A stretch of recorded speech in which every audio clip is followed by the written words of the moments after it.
Hello, everybody. How are you all doing? It is Sunday, April 24th, and we are here, and we have some special community members with us tonight. We're going to talk that new roadmap. We're going to talk a little bit of NBA playoffs, and we'll talk whatever else you guys have on your minds. But with me today, we got Steve Veerman, and we've got Pack Drip. So let's just bring them all in one at a time. I'm going to reuse my actually I have a couple new videos. The Steve one is from before, but let's first bring in our buddy to the show, Pack Drip, with a new intro, and then we'll bring in Veerman. So here we go. Here's Pack Drip's new intro, as I've been promising. Here we go.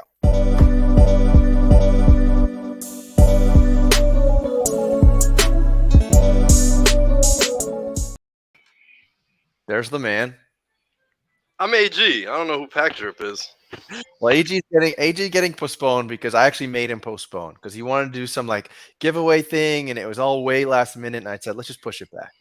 All right, so I won't troll AG this hard. I'll change it back. We'll change it back.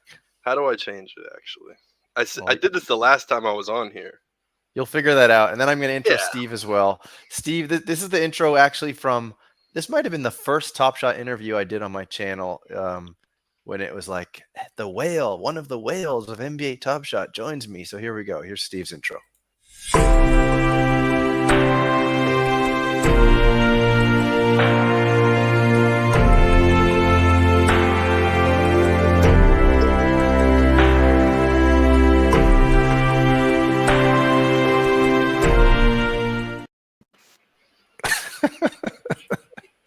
What's up, Veerman? What's good, dude? Man, it's all good. That's a great classic intro. I love it. Yeah, we love it. We love it. So I think there's a lot to talk about. First of all, Steve, congratulations on the Raptors coming back and taking one. We got one. I mean, against all odds and against the refs, we got one. We wouldn't let the refs hold us down. You know, as much as they want to. It's clearly one-sided. We through sheer will alone, we're able to, to get a win at least. Well, you got Scotty Barnes, the Rookie of the Year. That's a nice little booster to the fan base. And Siakam played out of his mind. Is that right? Yeah, he played well. It's like I think a career playoff best for Siakam, which is, it's great because he's always been a little inconsistent, especially in the playoffs. Right. So it's great to see. And yeah, Barnes is back. That injury there was a bit scary for a while. So yeah, man, I think we have a chance. I mean, it's a long shot, but it's a chance. Yeah, sure. And Embiid is apparently injured. He's got like a torn thumb. Is that it? Yeah. Yeah, it's a torn thumb and a torn ego. I like it. Yeah. Well, it's gonna be tough. I mean, it's gonna be again in Philadelphia. Game 5 is next. But hey, the LeBron did it versus the Warriors. Why not Toronto? True. Yeah. Well, I mean the harder one, because I mean we were down 3-0, but I mean the Nets are also down 3-0, and I know coming back from 3-0 has never happened, but it's like, well, at this point I almost feel like the Raptors are in a better spot to do it than the Nets. And I'm not, again, it's a long shot for both, but Yeah, I think definitely the only team that has a chance of that is the Raptors. The Nets are cooked. It's going to be the headline. Everyone's going to be talking about how Kyrie just ruined another team, and Kyrie's going to bounce. He's going to jump ship. That's what's going to happen, like a rat off a burning boat, or whatever the saying is. That's what's going to happen. I'm calling it now. Kyrie leaves the Nets. Kyrie Jones ship. That would be interesting. I seen some dude, Cuffs the Legend, the LeBron source. He said something about Kyrie and Russ swap, and like KD gets Russ back, and Kyrie and LeBron team back up, and they both have I big mean, contracts, so it weighs out. that would be cool. I just don't know. Like, I want to think that Russ isn't cooked, but apparently a lot of like NBA minds think that he kind of is. He I don't refuses know to though. set screens and cuts. He doesn't fight through ball screens. That's the league, you know. Like if you're not Yeah. guarding that as the point guard, then things get hard for the rest of your team. And is he worth building around at his age and what his skill set is today? I don't think so. Yeah. But Yeah. Russ still he can still hoop. He's better than the majority of the players in the league. I don't think he's applying himself as well as he could. And also, he's a little bit on the decline, like anybody else would Yeah. be. Well, I hope he gets a chance somewhere else. I think LA is also kind of a hard place to play. Once you play in LA and you have like a bad first showing, I think it gets pretty hard to come back from that. But anyway, so right now, just for those watching, right now the Warriors are playing the Nuggets, and it looks like it's a close game, but it's just in the first quarter. The Warriors are up by 1 point. Bucks smacked around the Bulls today. That series looks like it's just about over. They really crushed them. Giannis had 32, 17, and 7. So Love to see it. yeah, I still think the Bucks are probably the team to beat in the East, although the Celtics are definitely going to get some attention right now because they're going to sweep those lowly Nets. And I don't know. Were you guys watching that game? What do you think is wrong with the Nets? Why is Kevin Durant playing like a shell of himself? Is the Boston defense that good? You want to go, or I'll take it? you can take it away first. All right. Well, I'm seeing that they just don't have anybody else. I like Bruce Brown. As much shit as he's caught from the Top Shot community, he's pretty damn good. He is good. He's a I'm good role guy. He does his thing. And there's some nights he can drop 15, hit a couple corner threes, play some great defense, box out. For an undersized guy, he is pretty solid. No, he's a very good player. Yeah. I mean, he just became the scapegoat because he had two 60Ks back to back, and everyone's like, Right. "Oh my God, what are you guys doing?"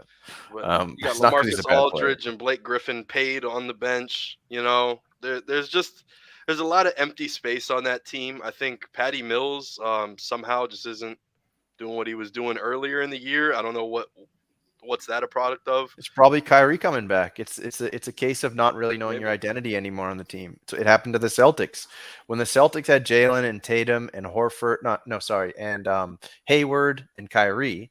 Everyone was like, "Oh, this team is destined for greatness." And yes, Hayward got injured, but a big issue was that the players didn't have an identity. And Jalen was like, "I'm the guy," and Tatum's like, "I'm the guy," and Hayward's like, "I'm the guy." And what happens is you can't gel when you have a team like that. So in this case, it's very possible that Patty Mills may have sort of become the guy in his own right, and now he's not. So, and no Joe Harris. yep, sure, no Joe Harris. There's Although just I so don't much think contract like usage, and it's not being actually used on the court. It's hard when half your roster is not playing, half the people you're paying big money is not playing. Yeah, I don't think the Nets have a shot this year. Obviously they're down 3-0 too, but it's just like I never really was worried. Like Celtics and Milwaukee, I knew they would eliminate him first round, no problem. Really? I don't know. Yeah. Celtics are really good. I know their defense, they're clicking at an insane level, and now Rob Williams is coming back. I mean, I talked about this last week with Weisberg, but like the it's amazing in the NBA how you bring back certain players and they make just like multiples of difference. Like you bring back Al Horford, you bring back Daniel Tice, and just having these players that weren't that special on other teams come back, and all of a sudden it's like a multiplier effect. It's incredible to me. I think that's Can have a very weird unlike. effect and like cause and effect thing. Now you got Rob Williams coming back. Maybe Bruce Brown or whoever else is stretching him out, pulling him to the 3 point line now to get him out of the paint. It could create a double wrinkle. You know what I'm saying? It could create an actual problem for the Celtics that the Nets could unlock too. It's true. I Heat. didn't mention anything about the Heat. The Heat are also playing well. I mean, Steve's favorite player, Lowry, got hurt last game, I think. But Lowry is showing you that he's a very important key to that Heat team. So they're going to need him to be healthy to make some real noise. Yeah, and just to comment on the net situation, like, from the last game, it's clear what they need to do. They need to basically just build a team around Bruce Brown. I mean, he's the only one scoring. He doesn't have any support. I mean, He doesn't. who are Bruce Brown's role players? That's what I want to know. Yeah. I mean, I don't even think it's that far off. Like, I would get rid of Kyrie. Bruce Brown, he's a young guy, and he probably could be a really good player. But for whatever reason, Kevin Durant seems like he doesn't care, or he just can't get a shot off versus the Celtics, and he's like, okay, I'm not having fun here. As good as Kyrie is, kind of.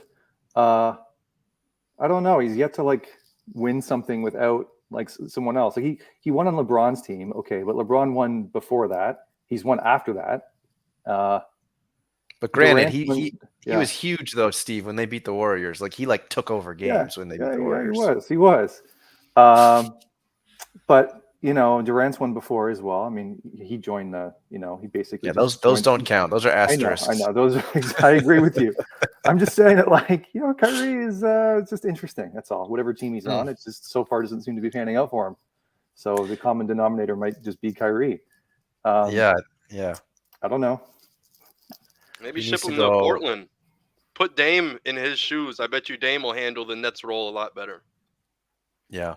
And then you get rid of Kyrie. You send him to a franchise that's trying to blow it up and trying to tank. He gets to do his own thing. I think weed's legal over there. I think Kyrie will be great over in Washington. Yeah. Kyrie is a definitely an interesting character. It's a shame too because he's like a once in a generation offensive talent. Like he's incredibly gifted. Well, he's got to be, right? Himself. Because he has nothing else to fall back on. He's got to be a hooper. Like he's not going to be giving lectures or whatever. Like he's, no one's asking him. No one's talking to him for his insight. And other non-basketball related things. So he better be. It's like that Biggie lyric. You're either selling crack rock or you got a wicked jump shot. He's got a wicked jump shot, and thank God.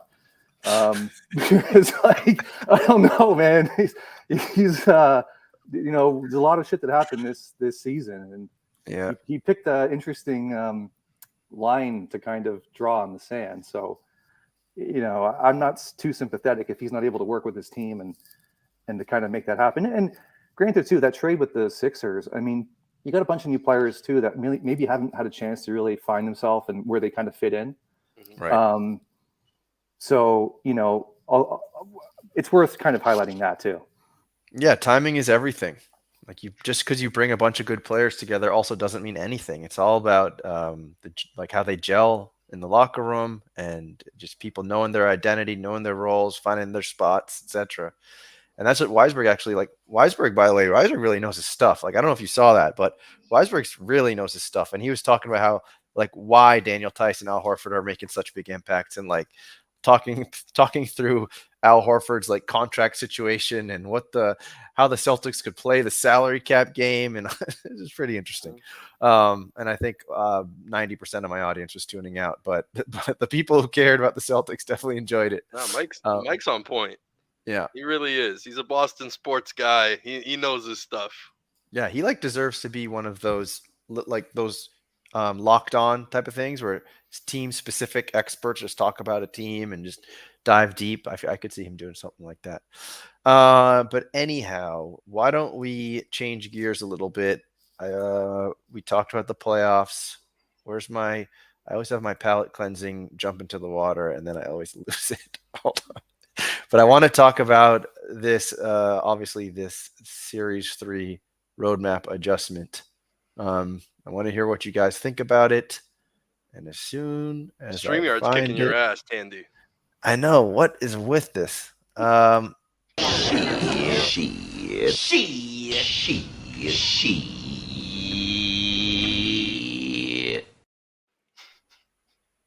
how I feel right now. Okay, here it is.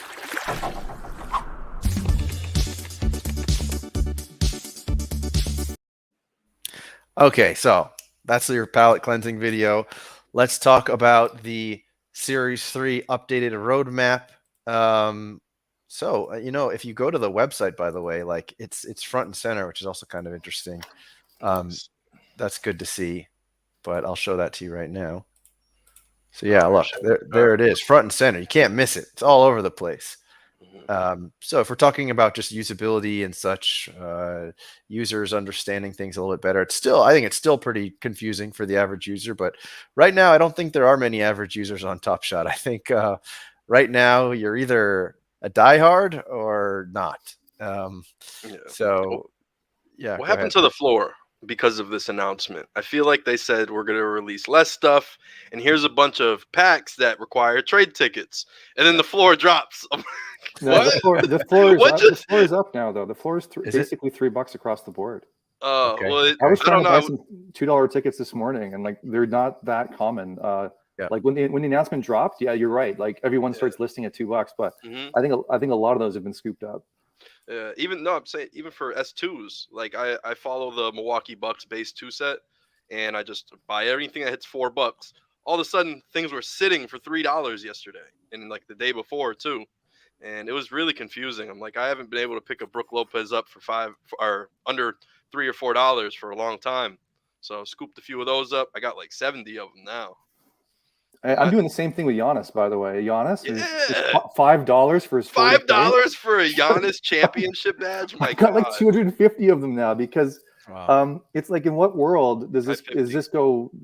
does this age poorly? The only world it does age poorly is if the product just goes to zero and it just disappears. But Mhm. like, how could you not want a Giannis championship, moment? Like, it's not from the championship, but it's from the season. It's got the badge on it. It's a pretty sweet dunk. The dunk's over Durant. Like, what more do you want in a moment for $5?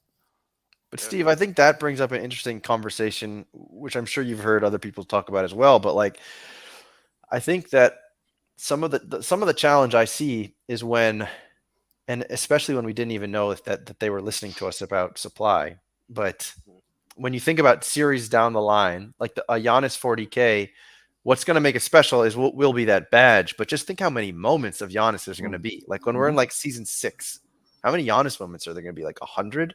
I mean, unless they really significantly address supply even harder than they've kind of hinted at. And part of my concern is then you're going to have like a 40K, a 35K, a 60K. You're going to have all these like non-common base Giannis. Then you're going to have all these other base moments Giannis. So what is going to make like that 40K particularly special?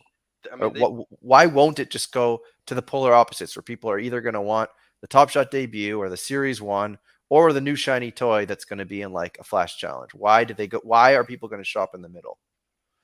That's a good question. I mean, my instinct would be to say there's a lot that Top Shot can still do with like the product, and the obvious one is this whole crafting idea, right? Of like burn challenges, basically, where you have to burn some moments to get some other moment. And a part of me thinks, well, they could do some really creative stuff. Maybe not immediately, but and maybe in the next year or so, where maybe you have to burn, one series 1 Giannis and one series 2 Giannis and one series 3 Giannis. Maybe you get like some other moment or something, right? They could do some really creative things. What we haven't seen too are, like, I would say, player challenges. Like, how cool would it be if you had to collect like 3 different Giannis's, but they had to be different plays completely, and then you would get like another Giannis reward out of it. Mm-hmm. We haven't seen anything like that, and I I hope that like, that's one of my strategies. My strategy is like play every strategy, basically, because I don't know which way this product is going. Yeah. But if it does happen to go that way, that at least I've got like I've got some strategy carved out for me where I've stacked particular moments that I think would work in that case. Mm-hmm. Factor, do you have anything to add to that, or? No, I agree. There's like a million ways to skin a cat, and I try to learn every single way on Top Shot. I really do. I try to figure it out. I want to have team set covered. I want to stack team set stuff. I want to stack some S1 stuff. I think that's always important. I've also kind of narrowed down a few of the bottlenecks, like Darius Baisley, I think, is like the new bottleneck to the Thunder set because KD won't count as the historical moment anymore. So Okay. like I have like 7 Baisleys, and then I have like 7 Marcus Morris S1s because he's at 1500. And if that never happens, then I got like some other stuff that I got. I got Rising Stars set that I'm holding on to because I think Anthony Edwards' dunk is a grail, like an NBA grail. We'll see that. I bet you our grandkids will watch that highlight. You know what I'm saying? Like, No, that's one of the few, because this was a conversation we had last week too, and it kind of makes a good point too about what Steve was just saying, which is like it's a dunk over Durant, and that's a good question, which is how much does the actual play matter? Because a year ago people were stacking that LeBron no look 3, saying like everyone's going to collect this thing. The fact that this is under like $1,500 is like free money. And then it's like, but do people care? Like, do people care about the highlight? And as of right now, the answer is no. I don't know what would get us to yes, other than like a few moments. I forgot about the Anthony Edward one. That's a clear one to me. And it's like the Steph MSFE. And you would think it's like the LeBron tribute dunk. Yeah. But I just sold one of those for the first time since I basically joined the platform, by the way. That might have been my only one I've ever sold. I sold it like 3-4 days ago. In protest? Well, no, because of this exact reason of like, I just realized people just don't give a shit about the plays. Right. Like the no look 3 is a perfect example. It's like $70 or $80 now. Right. And that used to be like the moment. And so it's like, okay, so the no look 3 has dropped. Like it's just, it's 1/20th the value it once was. Yep. The tribute dunk is 1/5 the value used to be. So I'm just doing some math here. I'm like, oh, well, there's room for that tribute dunk to fall still. So I'm just gonna sell this guy before everyone just completely gives up on this moment too. Because the current design of Top Shot is they're not directing you towards collecting like the cool play. It's a lot of gamification. A lot of this has been talked about. Like NBL's brought it up a few times, but everyone's basically just collecting around flash challenges. And there doesn't seem to be a lot of other people collecting just because it's cool. And I think we need that. Right. And then this brings the question, which is like, how many people need to be collecting because it's cool to be able to fight off this massive oversupply that we're still finding ourselves in? Because that is, again, and LG made an amazing podcast about this right before the Series 3 Office Hours update, which was like, this is a sports product. Like, they're not going to stop making highlights to tell you the story of the season. So then the question becomes, then what can they do? And I like, at least, and this is what I interpreted, and let me know how you guys interpreted it too. But it seemed like a lot of the packs that are going to be released for the rest of S3 are either going to be really low circulation, like rares, legendaries, and if they're more common, they're going to be trade ticket packs. And I don't know, I'm probably wrong in that it's not all going to be that way, but that made me really hopeful. And it also tells me also that you can still tell the story of a season, of a playoffs, of whatever, and have some of those moments just be super rare. And like, okay, everyone doesn't have to be able to buy this stuff. And so first of all, like, is that what you interpreted from the update? And then I'll follow with my next question after. But is that what you interpreted also about these packs that are upcoming? Nobody's buying the story anyway. We just said nobody's buying the no look 3. No one cares. No one cares about the play. So why are we telling the story? I think we should probably not tell the story anymore if that's the case. If we're playing a different game. I'm about to pour one out all over my keyboard for Austin Kent, but go ahead. Yeah, we gotta pour one out for us. Pour it out for Austin Kent. He can't press the mint button anymore. The famous buttons and levers of Top Shot.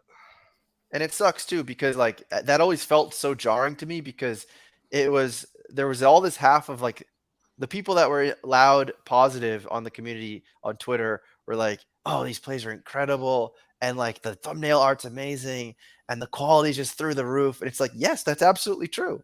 But like it's not itching this massive mosquito bite that everyone is like crying about, which is please stop giving us so much supply. Um, so so then my question is, did you interpret it the same way that I did, which is that there's not a lot of like common super high, super large supply stuff coming for the rest of S3, and it's mostly more limited stuff, and the common stuff is mostly trade ticket stuff. Did you interpret that, or did I interpret that wrong? That's the way I interpreted it. Okay, cool. And even like because there was that Spaces that happened shortly after, and I think Jacob mentioned something about just changing the narrative, where it's not Dapper versus us. Right? I know. I was trying to find that clip when I was re-listening to it, because that's so. Yeah. I love hearing that they get it. Like when they say things like that, it's like, okay, they're actually listening. They actually are paying attention, because that's the biggest problem I feel, is like when we feel like they're not hearing everyone on Twitter. It's like you think that they have to be reading all these tweets, but we don't really hear anything. And then they talk about it. I think there's a problem here too. I think they may understand it now. I honestly believe there are very few instances where they should be printing more than, let's just say 15K or something of a moment. Yeah. I would rather, like the Bruce Brown situation is a good one. Yeah. So there's 120,000 Bruce Brown comments in Series 3 between two different moments. I would be not okay, but I would be more okay if it was spread over 12 moments, right? It's like, well, you don't have to collect them all. And at least if you get a different one, like, I don't know, just to get another, what are you trying to tell us basically when there's only between 5 and 10,000 active users and there's 120,000 Bruce Brown? Are you trying to tell us that each one of us has to stack 12? Because if we don't, then it's like, well, demand, doesn't equal supply, and then we're fucked, kind of thing, right? And so, exactly. I think they are printing. They do get it, and I appreciate that they're using trade tickets again, because I think that was better received before when they first did it a couple weeks ago. It was. I loved it. Yeah, because it seemed like they were willing to forego money, which is like they make most of their money now from packs. They're willing to forego money to make people feel like their shit moments had some utility and they could trade them in for other moments. And I thought that was really cool. And I love the fact they're doing that. They're expanding it to do it with rare packs and, hollow packs. And it's like, this is incredible. And, my immediate thought after that was, if they keep doing this, look, hypothetical situation, where there might be so much demand for trade tickets that the floor might go to $4, might go to $5. You never know, depending on how long they do this for.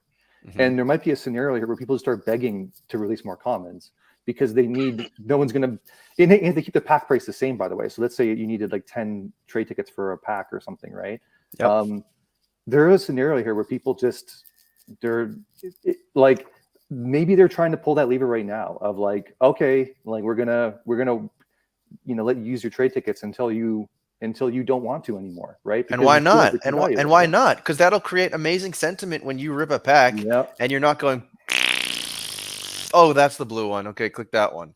Because that's what happened to the packs. And the packs used to be like the most exciting moment of the week. And now it's like every week. So it's like, come on. That you need that magic back. Like that's how you get that magic back. It's like, oh yes, I got a Giannis. And now it's like, okay, it's a cool clip. How much? Oh, $3. All right, what's next? Like, I think people should be making a decision on whether they want to keep it or whether they want to sell it. I don't think it should always be sell it. Like there should be some element of maybe I should hold on to this because it could be either, there's some other future utility for it, or it could just be worth more next week than it is this week, right? Or tomorrow or whatever. But for the last year, it's basically been, if you get a high value moment, just sell it because it's going to be worth less tomorrow. And they need to change that. And how can they change that if it's not like burning, or how do we do that and still have the existing challenge structure? Like, how do you make it so that it's not in your best interest to get rid of your moments when right now that's clearly always the smart play as of right now? Well, It's tough to say. I'm seeing a Mike. Sorry, I'm seeing a comment here from Mike with like the blended packs, like the yeah, it was interesting because a lot of the rares and legendaries they tanked, which I thought was incredibly fascinating because they should have actually gone up. And here's why: the odds were harder to get a polo legendary and a rare than when they were if you like the odds were it was more difficult. You would have to spend more money to pull a holo than if you did previously in the guaranteed packs. So like it's weird how the market responded in an opposite way where no, like prices actually went down. And I think a lot of that was because if people pulled a holo out of a $20 pack, they felt like anything above $20 was a win. Exactly. But they didn't understand that no, you actually had to spend the equivalent of like $10,000 to pull that, to guarantee basically you would pull that holo. Versus before, it might have been like $1,000 out of it, if you could get a holo pack. So there's just like a misunderstanding of like, no, it's much more difficult to pull out of those random packs, and people just wanted the money immediately, and the market's just crazy. I just think that's a very nuanced idea of really understanding the math behind it and what you would theoretically have to spend and what its theoretical value. Because like you said, I spent $20, I got something that's worth anywhere from 500 all the way up to 1,200. I'll take my 500 and call it a day. Like I think that to me is the easiest answer to that issue. Not understanding that, like statistically, they might not ever pull a legendary ever again from any blended pack, right? Like it's so hard to do that, especially for like the standard packs, where I think it was like one in I don't know 500 or the odds were insane. So to think that someone else could do that again, like no, people just don't value the thing they got or understand how rare it was. But also this point about rent seeking. Do you think that rent seeking is really still a thing? Like my take is that the people who sell stuff on Top Shot, they're not selling to leave Top Shot. They're not there to be like a vulture and get on Top Shot, get a pack, and piss off with the money. I think the majority of people, and like myself included, when I like rent seek, that money just goes straight back into my Dapper, and then I want to buy more packs or buy more moments. I feel like the people that were sort of villainized back in a year ago were the people that would come from other NFT communities, and some of those people probably still do this. They have the token gated collector score. They come, if they hit, maybe a lot of them still do take money and leave, but I wouldn't argue that there's too much rent seeking when your average ROI on a pack has gone down by so much. Do you guys feel that way as well? Yeah, I agree. I think a lot of the rent seekers are gone. There's one exception, and that would be people, the users that are basically bot snipers that will snipe like mispriced moments before anyone has a chance realistically. And these accounts, they never seem to go to bed. They never seem to sleep. So just are they bots? Yeah, they fucking are, because like there's no world where they aren't sleeping, and yet they aren't sleeping. Like they're not a person. And like when I first, up until maybe 3 months ago, I had like a really kind of a shitty laptop, and I was buying everything on a machine that could barely handle more than like 5 or 6 tabs at once. So I got a new machine, and now I'm able to like click faster and buy more. But even with my machine, I'm trying my best sometimes to snipe, and it's so tough against these like super well-known accounts. And I'm a pretty fast clicker. I'm pretty fucking good at it. Like I know what I'm doing. I know the keyboard shortcuts. It's really hard to like click faster than me, and yet like a lot of the people doing it consistently.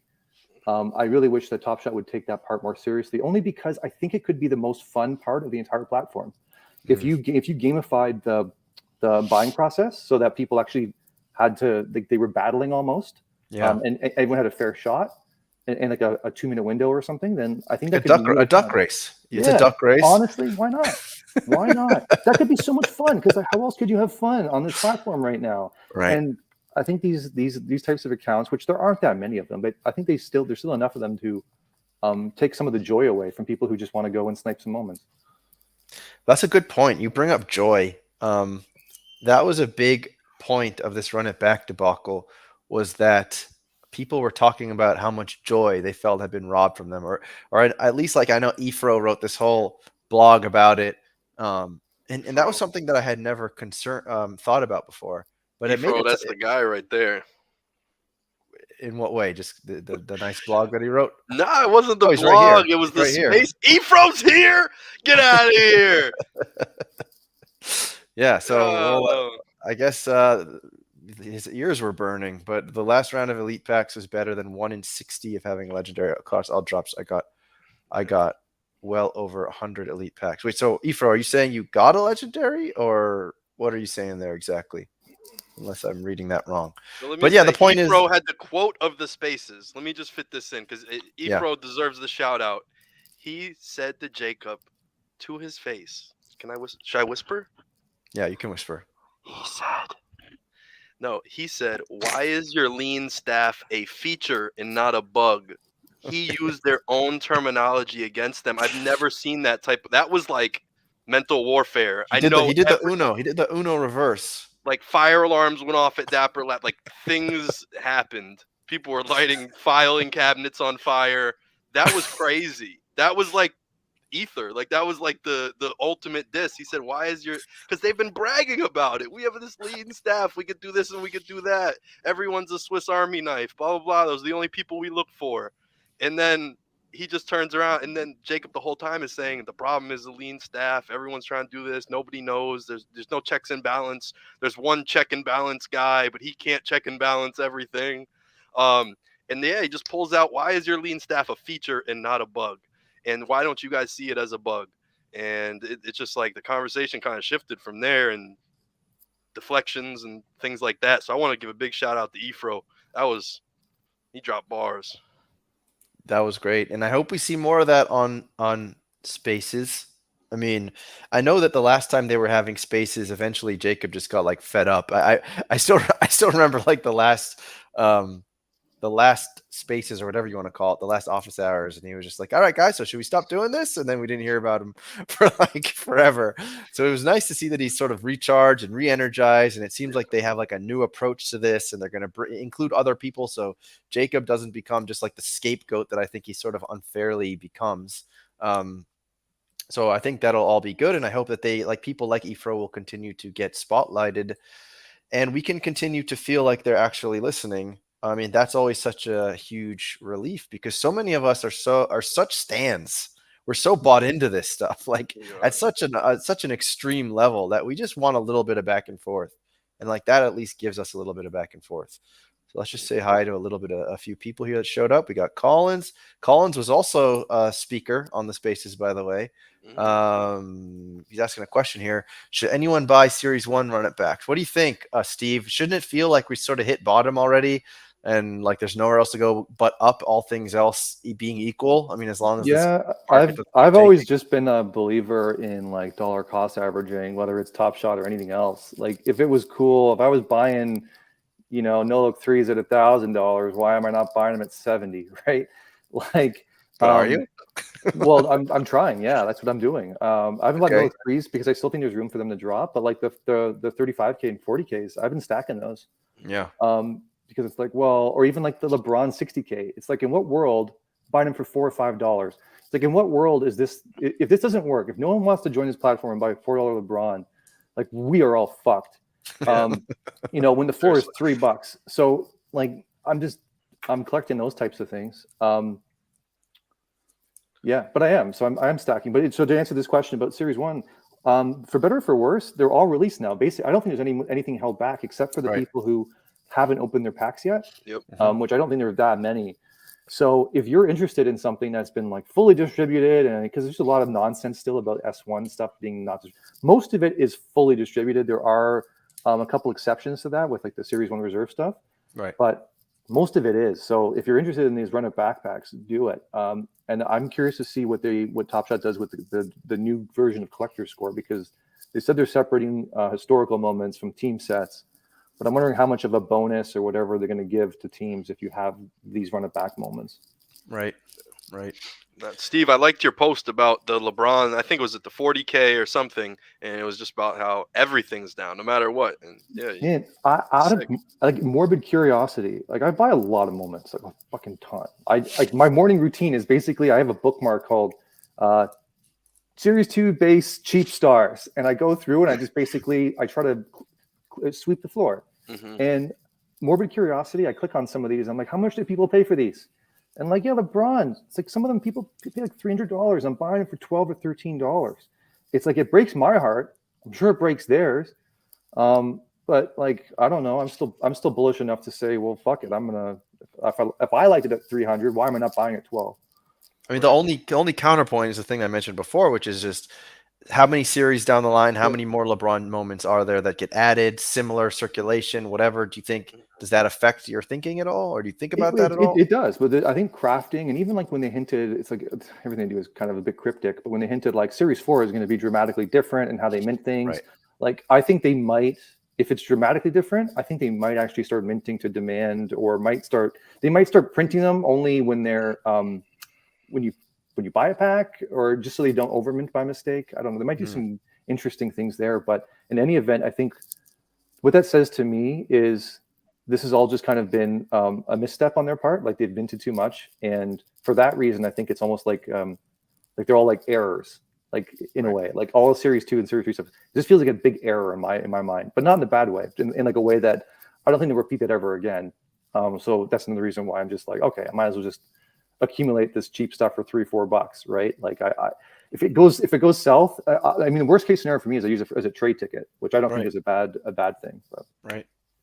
Yeah, and the nice thing about buying near the floor is there's not a whole lot of room to drop, which is a lot better than, I mean, even kind of the run it backs. I mean, some of those run it backs are several $100, $1,000, $2,000. It's like if enough people decide to start running for the exits, those also can have a lot of room to fall, the same way as that LeBron No Look 3 also in your estimation has room to fall. You know, even more so when a moment is like $1,000, $1,500 or something. But anyhow, so I scooped a recent S1 run it back. I grabbed Kelly Olynyk. Okay. I finished my Celtics full team set. Couldn't get to Kevin Garnett.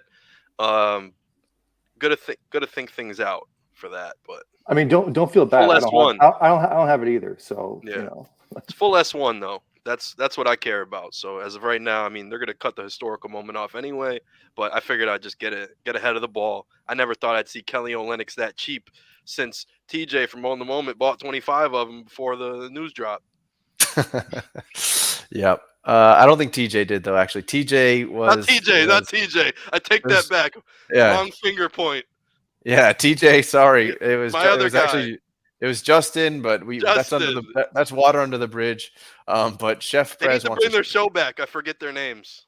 I mean, these guys have all they're on to bigger, greater. I know things, they're on the giant things now. They're like, we're not talking about no look 15Ks no more. Yeah, they don't want to talk about that anymore. But anyway, let's give Chef Prez his clip.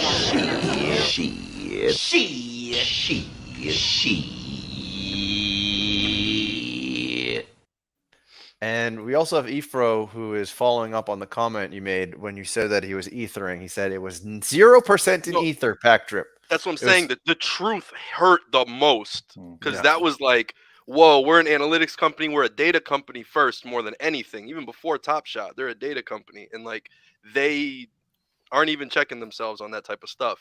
And I think it turned some wheels that no one was, thinking in that perspective. Yeah. Yeah, Tandy NFTs makes a point here as well. It's like they hired Pack Drip Ewing. They could have bought his whole team. He had people on staff. He was building something cool. And they are launching a podcast, which I think is kind of interesting. Mm-hmm. It's good it's good because they should have access to NBA players, coaches, etc. It's like a really nice sort of Top Shot, general public type of marketing effort. I think it's really smart. I think that they can try to work their ways onto other big NBA podcasts. Like that's exactly what they should be doing. In terms of like all the stands and the people who watch stuff like this, I don't think there's going to be that much value to those podcasts. It's probably just going to be a simp fest.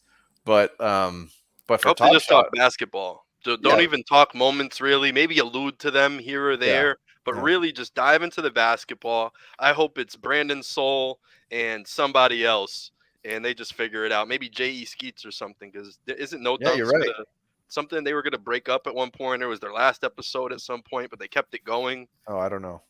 Yeah, they're on like a month to month, I think, with the show or something weird. I don't know that.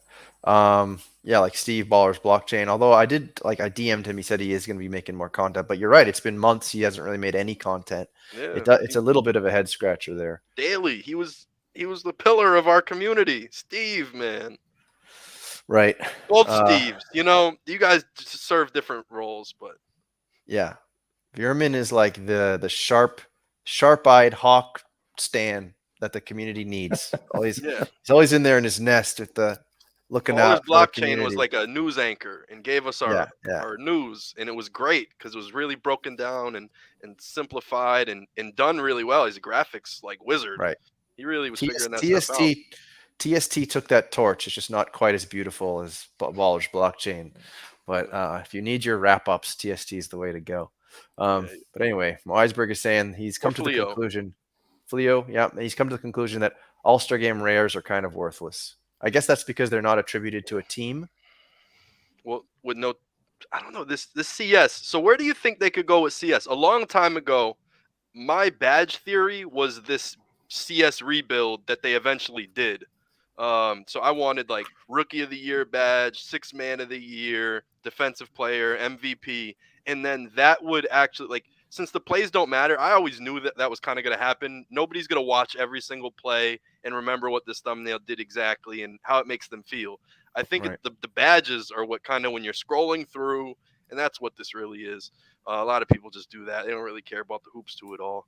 And they see right, badges and stuff, and I figured you could tie points to badges and also just I think it tells the story of the NBA a little better. When I'm scrolling through base set 3, I only see one six man of the year badge. It makes sense. He's the sixth man, you know? yeah. Um, I always thought that was the best way to take it. They went full CS and did all these crazy point systems and people exploited them. Now I'm exploiting them and now But like now Steve we're said, wrong. We're the they're bad gonna guys. they're gonna change it. It's gonna be very much spend based. I don't know what else we should I'm fed up anticipate. with them like changing the rules a little bit. I'm Mhm. gonna be real because they say Roham said from the beginning that he wanted to bring in billions on the platform with this, and then at the same time they claim S1 they didn't build for scale, and S2 they weren't ready for it all. They had no clue anybody was gonna like this product at all. No clue. They also had no clue anybody would like team sets as much as they did. That Like was an how do you awful one.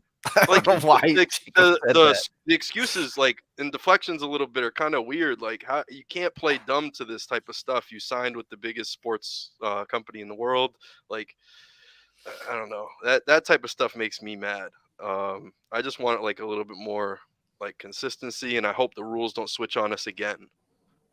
Yeah, but I And think it they should have are, been. but I'm It like should, I mean talking after this, like who will get hurt from this situation? Are me and Veerman gonna get screwed because we were, stacking Raptors and Bucks, vice versa, and we were just trying to climb this leaderboard thing and all of this, and they're telling us now the leaderboards are important. I got a Ethereum NFT from the association because I'm a top 50 Bucks collector, but they're getting rid of the collector score in the old way, and they're reworking the 12 CS and everything. So under the new way, am I still a top 50 Bucks collector? Like I just want to know I didn't climb the mountain just to get kicked down it, and then I no, got to reclimb a new hill. but I think those are two different things actually. I think there's going to be an indicator of who is like the biggest fans of their teams based on how many moments they hold of that team. Like that to me seems pretty easy to. How many moments though? What if Veerman has 10 legendaries and I have 50 best base 2 commons? Mhm. Am I the better collector still? Mhm. Like there does have to be something No, behind they it. Yeah. do have to. They have to have some kind of multiplier if you hold a Well, that's why I legendary. started stacking the Raptors bases, is because King Dragon, who's the other guy on the Raptors leaderboard, Hmm. he's a good dude, but he took my number one spot because he was just stacking these cheap Series 2 bases, Yeah. and I had like legendaries and everything else, but it didn't like they were kind of worthless because the Series 2 commons, this collector score was just so broken. So I did the same thing. I basically just started stacking those. I didn't really want to stack 500 Siakam bases, but I did. I think I'm probably over 1,000 now for Siakam Series Once you 2 bases. started, you couldn't stop, right? Because I was against this whole like 10, 20 stacking at first. When I found out the cheat code for CS, 36, you spend $100 and you gain 720 CS. But yeah, Well, The thing about where this went wrong, the legendaries just weren't worth that much in comparison. Like legendaries are worth basically 1,000 collector score, but 3,000 if you have full team set. yeah. So let's just say 3,000, right? If you have a full team set for for the same amount for a base would be like like 36, right?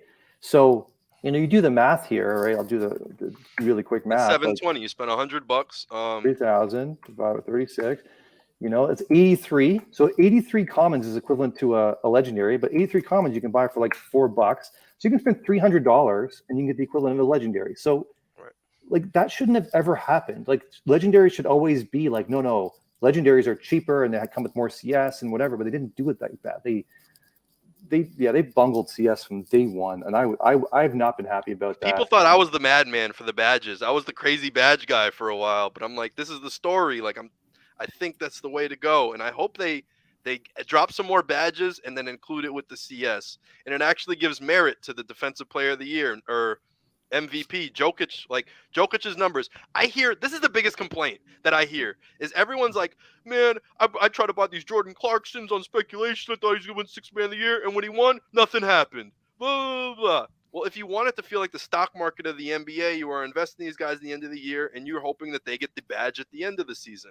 I feel like it's a good incentive across the marketplace, across everything. Now that this other plan panned out and we learned that it failed, I mean, give it a shot.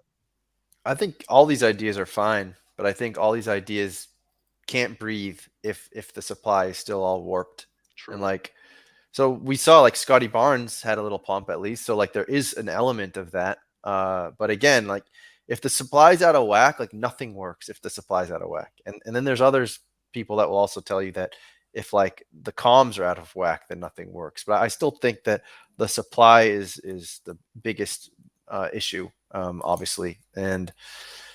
And so that's reason to be optimistic, I suppose, is just that they seem to understand that and are doing something about it. And in the short term, they're going to lose revenue because they could just be printing millions of dollars every week or two, and now they won't be.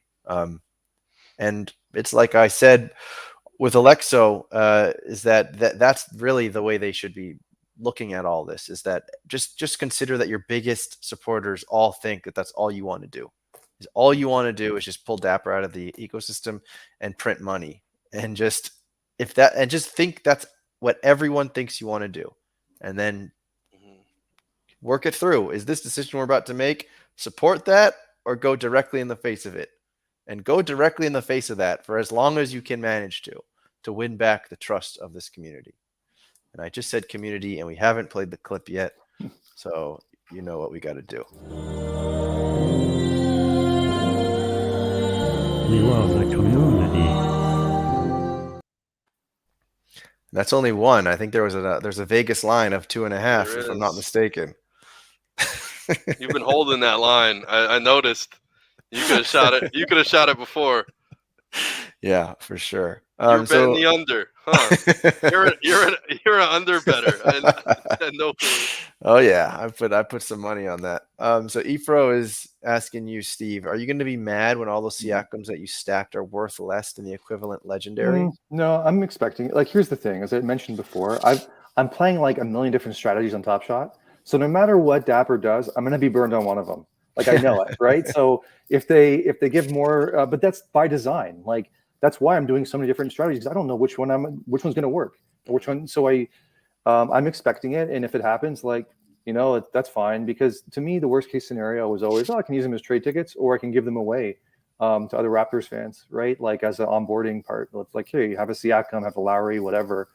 Because I'd rather do that at that point. Right. So yeah, Corey's over there upset that Jokic didn't get any love. This is my whole point. This is what I predicted before the season ended.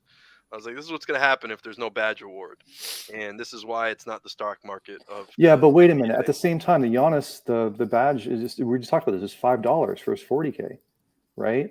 Well, that's because it's not valued. It's not given a point.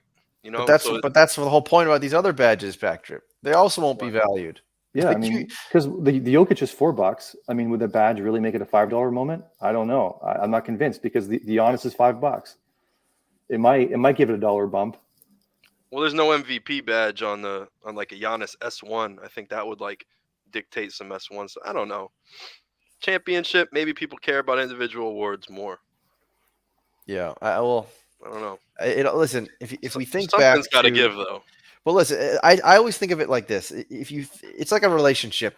Where was the magic in the relationship, right? It's like the magic, for better or for worse, was when you couldn't get your hands on a moment fast enough before the floor went through the roof. Now, I'm not saying we need that again, but there's an element of that we need. And without that, people don't care to speculate as much, and people don't get excited about labels or get excited about trying to predict if a player is going to be better, and the rest of everybody else doesn't realize it yet. Like, there's just none of that unless as soon as the market starts getting healthy again, it starts going up. That's going to be the best marketing that Top Shot can do. It's going to be better than sending anyone to a basketball game. It's going to be better than giving 30 grand to the Nine Lives Lounge, and we can talk about that too.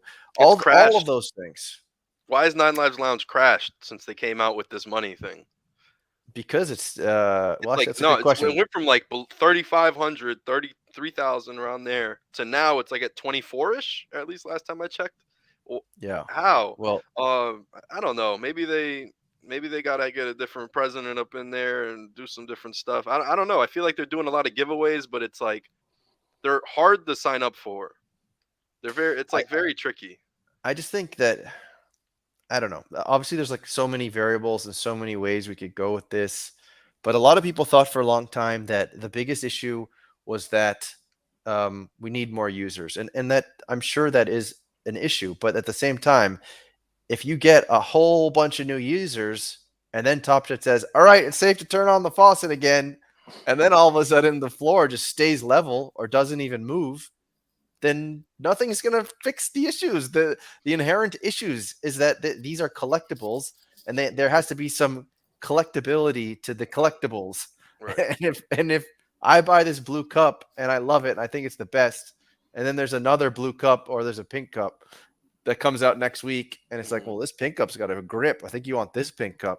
Then all of a sudden, nobody wants this blue cup anymore. Like, and I don't care what kind of no-look blue cup this is. People are going to want this pink cup instead. And like, anyway, I don't know if that made any sense, but you get what I'm trying to say. But anyway, yeah, we're definitely going to talk about Nine Lives Lounge in a second, but I see Mint Juice is in the back. Mint Juice is here because he's got to tell us about this event that they've got going on. So I'm going to bring up Mint Juice real quick, give us a little palate cleanse, and let's hear about this event. So first, I think that deserves a couple of videos. First, we'll do a palate cleanse.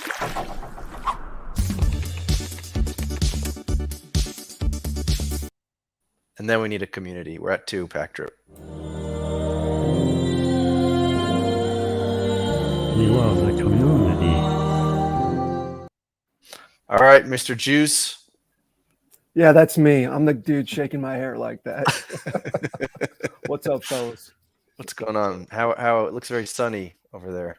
Yeah, sunny days. They just keep coming here in Central California. We're best time of the year. It's just absolutely beautiful, 60s and 70s. I don't want to rub it in anyone's face. I know it's cold in other places, but yeah, happy to hear. It's interesting, like being behind the scenes on this software. It's like getting to like listen in and hear what you guys are talking about, and know what I'm walking into when I'm going to talk a little bit about community and events. Like, yeah. Yeah, I know. That's what we need to do, a little palate cleanse. It's not quite the same topics, but that's okay. Tell us. I told Packrit Mahomans he wanted to get the word out about the event that you guys are doing. So why don't you tell us about that event? Tell us if it's true that there's a dress code that you have to have a straw hat and no shoes on, and you kind of got to like shuffle your way into the venue. Is that true? Oh, all right. We're talking about St. Louis, a city without a basketball team since like the 1960s or something, when they left to go to Atlanta. So yeah, I guess everyone there is just like a Farmer Bob, hanging out, doing nothing but watching baseball and wishing they had a football team still. But yeah, there's a nice contingent of St. Louis Top Shot fans that have kind of gathered around, and we've been able to, myself and Packrit Mahomans have been able to sort of leverage that group and create some cool events. And it's not all just how the community is right now. It's not all Top Shot users. There's a lot of NFT collectors, crypto investors, that type of group that's all on Twitter, and even some like cardboard, like sports cards collectors, right? Like those guys are in there too. So it's like a sports community, NFT collectibles type of community. But yeah, we're gonna do an event. Pack Rip couldn't make it today. He had some other responsibilities. So he's like, hey, Juice, can you hop in, talk about the event? And here I am. I think the event's going to be pretty cool. It's next Saturday from 3 to 6. I live in California, but I'm going to be there actually. It's my brother's birthday. So I was like, all right, I'll be there. And I guess I'm going to do this event too. When we found out it was going to start happening and I was going to be there, I immediately reached out to Jacob and was like, hey man, can you toss us some packs or something? Like, it'd be cool to give these away and try and get some people signed up that are our friends that need a little bit of a push. And he's like, let me get back to you. And this is, in the midst of Top Shot making numerous mistakes. And I don't know if Jacob was sick or not, but it sounded like he was having quite the week when he was trying to figure this stuff out for us. And he got back to me like on a Friday night at like midnight his time. What are you doing, man? Like, go sleep. It's like, I got you more than packs. Send me a budget on everything that you guys want. I'm like, what? Okay.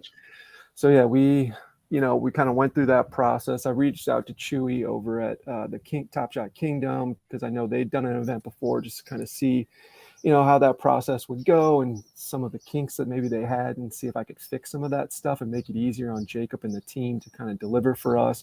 Reached out to a number of other NFT projects. Pirates are included.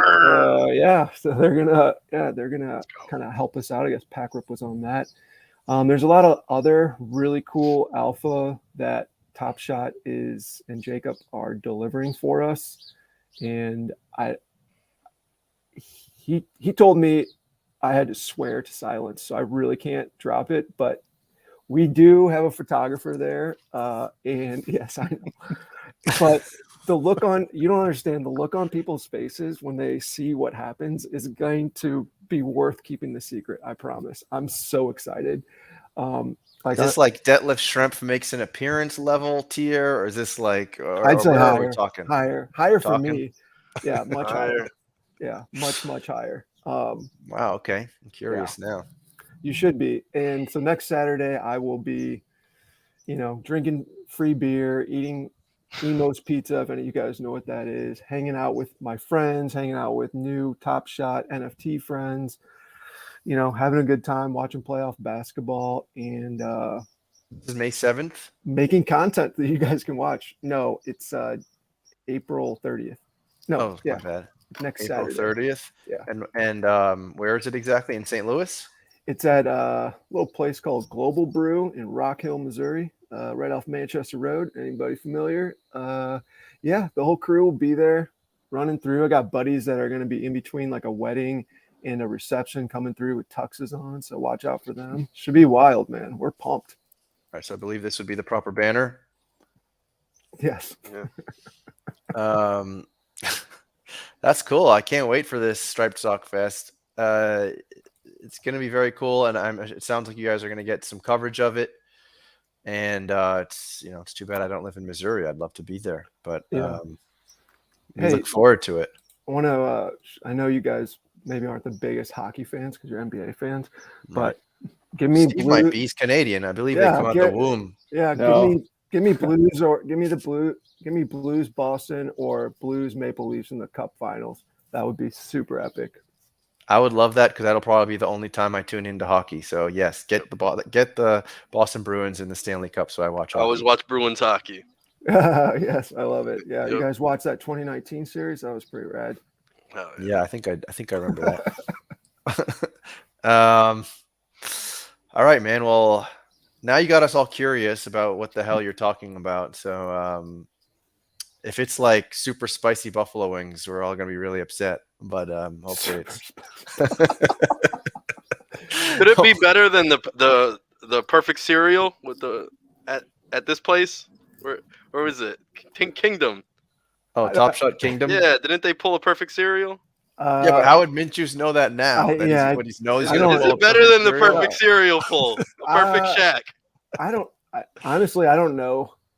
To me, it is. To me, it is. Okay. Like it won't be for everyone, but for me and like my NBA fandom growing up the way I did playing basketball just in St. Louis and being a St. Louis guy, this is going to be incredibly memorable and very shocking for a lot of people. I think for people outside of St. Louis, they'll think it's cool and they'll wish that something like that could happen in their city, but I can't drop any other information. You guys will figure it out. Start Googling St. Louis basketball players. Well, it's Tatum, right? Wouldn't Tatum be like the only Tatum's guy I gonna can think of? Tatum's I can't think of anybody else right now from. Yeah, St. he's Louis. he's gonna skip out on those series. He is. Come back and say, That's how it's mind blowing. It's like, wow, Mint Juice really has pull. He took Tatum from the Celtics. Well, it could be Bradley Beal. Oh man, no, I doubt it. I think yeah, I wasn't gonna ruin the only other guy just in case there actually was something. Come on, man, you got. I'm not dropping anything else. Yeah, don't say nothing serious. We were only talking. All right, that's why you got to say Tatum. Yeah, all right, sure. It's Lucky the Leprechaun. Well, we have Emo's Pizza. That's apparently his favorite. Maybe he'll stop by. Who knows? Okay. Love some pizza. The other question I want to ask about that event is, like you said, you're going to have a lot of people there from outside the community. So what is this community that you built? Who are these people? Where do they come from?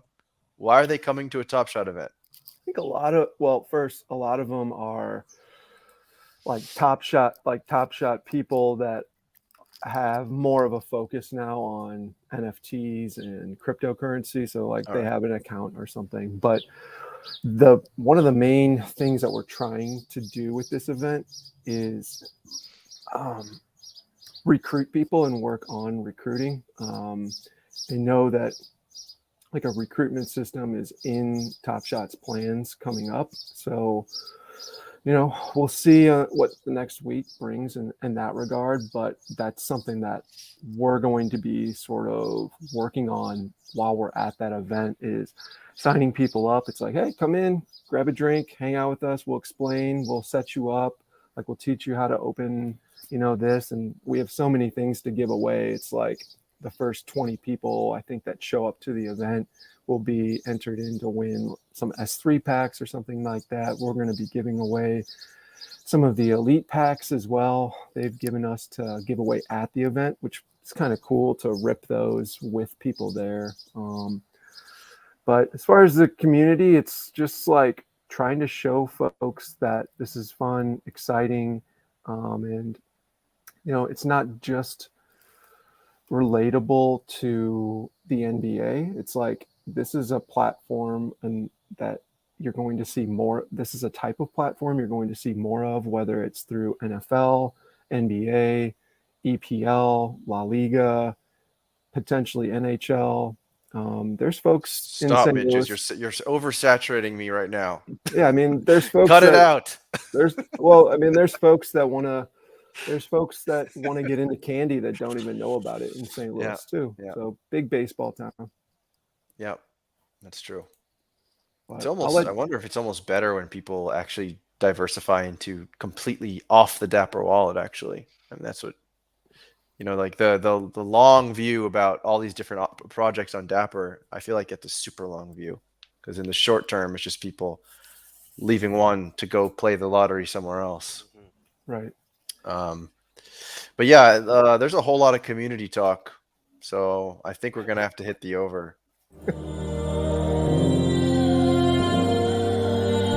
love the community. You should just play that video the whole time I'm talking. That's a good idea. If I knew how. And it always blocked everyone else while it plays. But well, that's awesome, man. We look forward to hearing about it and watching it and seeing it. And maybe you guys can even do some live stuff. That would be cool. Yeah, super cool. Well, thanks guys for having me out. Love hearing you guys talk about this stuff. So I'll check it out. Thanks. All right, thanks, Minchus. Take it easy, Peace, and man. everyone go look them up. You know where to find them on Twitter, and we'll talk soon. Cool. Thanks, guys. Bye. Bye. See ya. So, there was your little break to hear about this event. It is interesting to see that. Obviously, we see that the IRL efforts, the focuses are becoming sharper, and they're definitely leaning into this idea that that's where they want to continue putting marketing dollars. And so, Pack Drip, start building that slide deck early. Get that in there because I don't we even got know to what that is. what, a slide deck. Yeah. All right. Well, I'll help you with that slide deck. We gotta get your event with all the proper support that it truly deserves, because obviously they believe that this is something that they want to lean into, and I think that's a good segue actually to the Nine Lives Lounge. Some people want to talk about Nine Lives Lounge, or maybe they just kind of want to see this clip. But let's just take a quick look into the Nine Lives Lounge and let's just discuss what's going on there.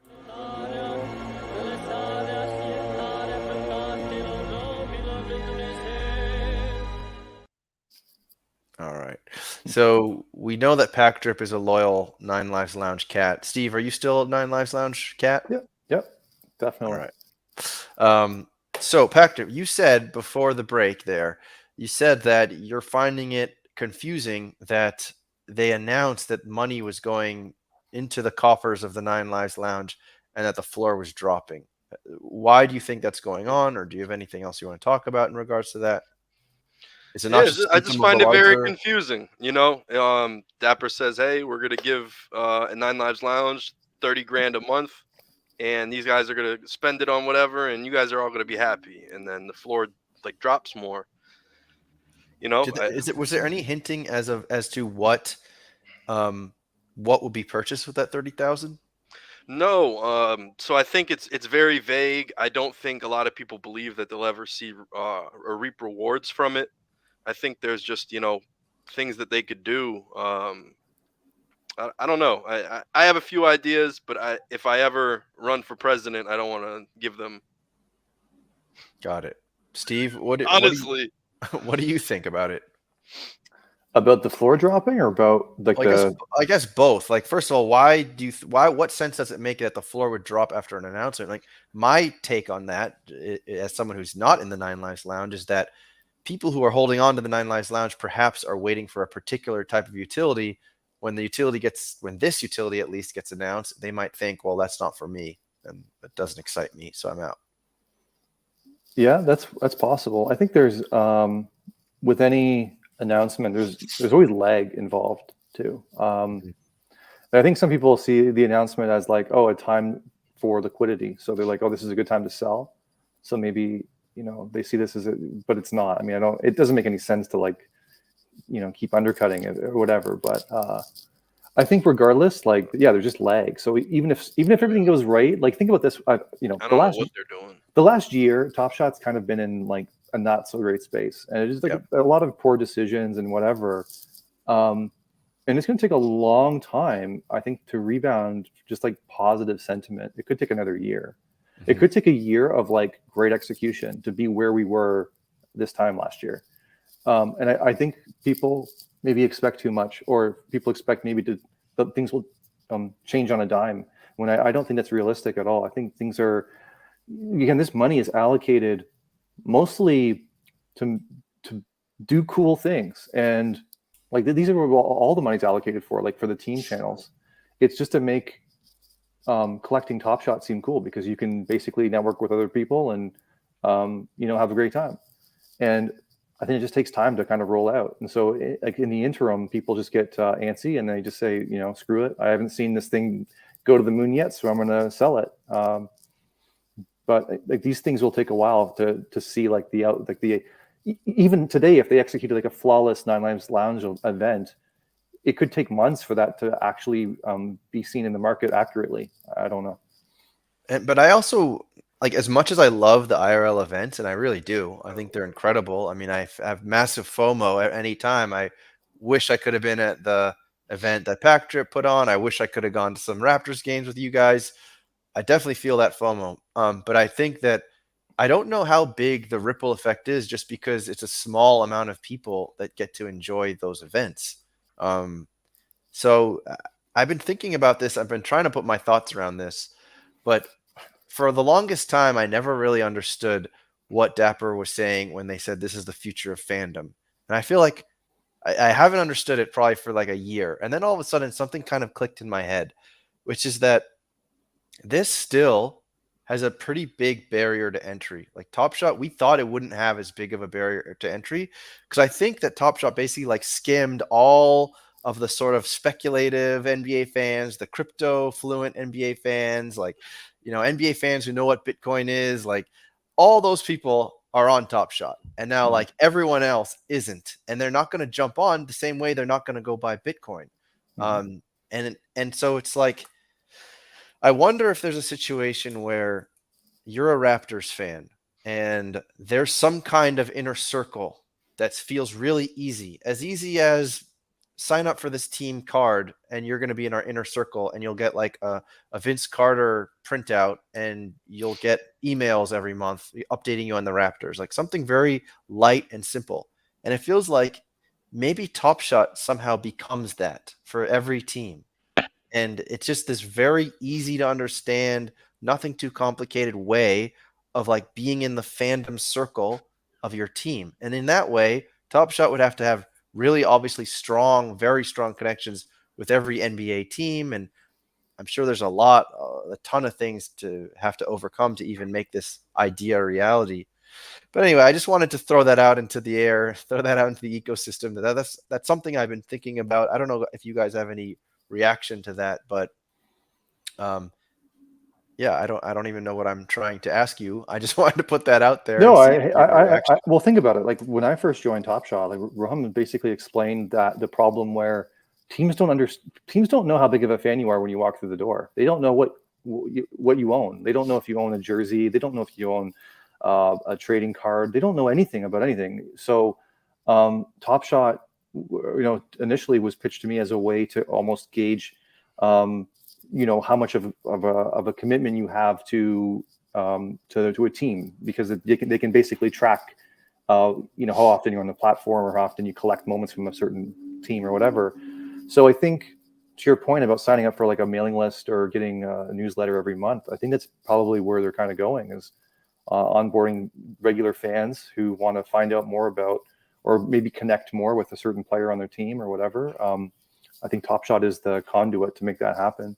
Because I think that even for us, like these unique experiences that Top Shot's offering, you can't. Those are difficult, if not impossible, to buy. And I think many fans would be like very interested in that, but I don't think they see that. I think they see like the first thing they see is NFT and whatever, and they probably get scared off because I think most people just have a bad association with NFTs in general. Rightfully so. I mean, it doesn't, you can just go to like our NBA, and every time NFTs are mentioned, or basically anywhere on the internet, NFTs are mentioned, there's a lot of hate. We live in a bubble. Like on Twitter, we're all in bubbles because 100%. People hate us. People hate, if not just hating on Top Shot, people hate NFT land. People hate this shit. So there's an uphill battle here. Mm-hmm. Why? Metaverse is so easy to understand. What do you mean? Yeah, buying a virtual land that you can't touch. Yeah, okay. Let me. I saw a comment yesterday or 2 days ago. It was like, oh, these moonbirds is someone. It feels like they're going up because people are adding more liquidity, like to this thing. I'm like, I was gonna write a comment like, oh yeah, I just sold my house so I could buy a moonbird. Like no one's adding liquidity. No one's going out and buying Ethereum to like buy. This is shit that people already had. No one's going. No new user is seeing a moonbird and being like, oh yeah, let me sell everything I own in my life and like get a pixelated picture of a bird. No one's thinking that. Like people that are doing that they've been in the crypto space for a while, and they just, outsiders look at us or these people who have a lot of money in crypto land, and they think we're all insane. It's still a difficult conversation for me to have. Like I like to think that I have a pretty good grasp of Top Shot and I can explain it pretty concisely to people, but man, I have a tough time sometimes being like, oh yeah, it's a licensed NBA collectible, like, man, it gets lost on people. And I still think it's going to take a while for people to really kind of catch on. I totally agree with you there. It's crazy too, because you have like crypto Super Bowl ads and crypto arena in Los Angeles, and and like it still feels so far off, which is just wild to me. And that's why I think that the comparison to like the internet and the cell phone, I don't think those are actually really fair comparisons, because NFTs are so nuanced. There's so much there. It's not like such a sure thing that, oh, of course everyone's going to be in the metaverse. Like, well, maybe they're not. Maybe the metaverse is just like, it's kind of like a supercharged Twitter, and people who don't like Twitter are not going to like the metaverse. Or I don't know. That's Well, The metaverse is a yeah. fake word anyway, because you could go on GTA right now and go play with your friends, and you all have a different looking character, and you guys can run around and talk to each other on mics and everything else. Metaverse exists. But our characters don't cost $100,000 each. But we can't sell our characters to each other, so it's not a metaverse if we can't sell it to each other. Yeah, NFTs are this generation's timeshare. Remember our parents, and they passed that down, that knowledge that, you know, timeshares are a scam and everything else. NFTs at some point feel like that. We have to find new users. We're getting rewarded for onboarding people. It's like we're selling the timeshare now. We're timeshare salesmen. Yeah, I mean that $100,000 JPEG, sure, it looks expensive, but what if I told you you could share that with 50 friends, you own a fraction of it every weekend? You get one weekend a year where you get to own that JPEG. How great is that? You know? Oh, God. This is the timeshare business, right? When we step back from our bubble, it gets this perspective is scary. It's really scary. Yeah, take profits every once in a while, kids. You know, here's the thing too. You kind of alluded to it a minute ago, Tandy, but like NFTs to me, like there's a lot of confusion there. The lines here get blurred. NFTs to me, it's just basically saying like it's a type of technology. You might as well just say like JPEG or MP3 or, you know, website. Like it's just because it's a thing, it doesn't mean it's worth anything. Like you can have an MP3 of anything. It could be noise. It doesn't mean just because it's an MP3 it's worth anything. And similarly, because it's an NFT doesn't mean it's fucking worth anything. Like the value is in the creator basically. And like why do I want to own a piece of this particular thing? Like what does it give me access to or whatever? And there's I think just betting here on these NFTs in general. I'm just surprised that we haven't had like a major crash at this point. But it's just hard for me to imagine a scenario where this just keeps going up across the board, because I just keep reading, you know, again, I bring up Moonbirds, but like just the insane prices for these things. And like, is everything just going up in that space? You know, like how much money is there allocated to pixelated art?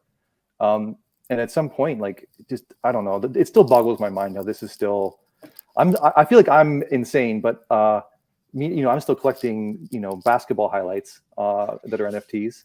But to me, that still feels like, okay, I'm still within like, there's the direct comparison, which is like trading cards. This is just the digital version of it, which is way better. But like, you know, there's no physical equivalent basically of like a pixelated monkey picture or whatever, you know, like that's not the equivalent. Isn't a Picasso. That's not a kid herself. That's not the equivalent. Like that kind of stuff has never been, I don't know. I understand the outsider perspective of calling it all a scam. I hear this all the time, and I basically agree with it, because it's really hard to debate it basically. Well, how much are like expensive country clubs cost? Like, what does it cost to go, you know, eat breakfast with Donald Trump at the Mar-a-Lago? Like, what does that cost per year? Do you guys know? I don't know. Because it's probably at least $200,000, right? Because that would be what I equate it to.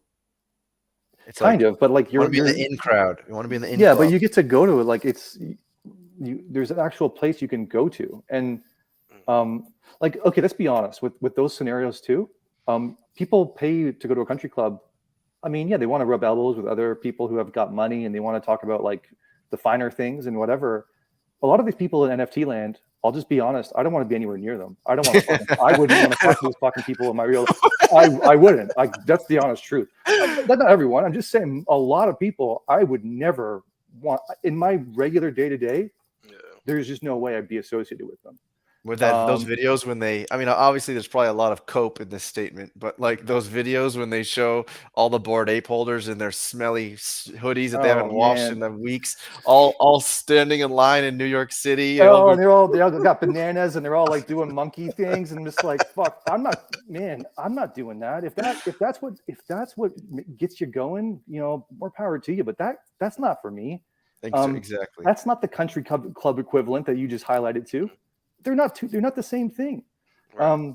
And I think a lot of people have like convinced themselves that it is, and it's not. So I don't know. I don't want to be anywhere near. I think my people are like the basketball nerds, right? Yeah. Like anyone who's on Top Shot and collecting on Top Shot, I already know that I wouldn't mind hanging out with them because there's so much we can talk about. And we can definitely spend at least 2 hours together drinking a beer and watching the game. And like, I'd have probably a lot of fun. But there's other people who've only met because of the price of the floor price of some other random thing. Like, I really fail to see how there's like a meaningful amount of community behind it. And like, I think those communities are all replaceable, every single one of them. Yeah, they could disappear tomorrow and no one would care. That's what I loved about like the NFT All-Star game, for example, is like someone like Fleo and you on the same platform is like, you're someone who probably spends over 100 a day on average, maybe on Top Shot or something. And then you have like a sophomore in college who's like doing his thing, but you're both collecting the same thing, and it's not based on the floor price. He could have, whatever his collection is, and you could have whatever your collection is, but you meet in the middle because it's basketball. It's not about the floor price. And you guys are all millionaires now. And it's not none of that. It's real stuff. It's there for a purpose, is playing basketball or talking hoops and chilling and just connecting. I don't know. I don't see it as much, but man, it's hard because they figured it out and it's worth that much money. And there's people who honestly hold every single day of their lives, and they're like, I would rather hold my Bored Ape than $400,000 right now.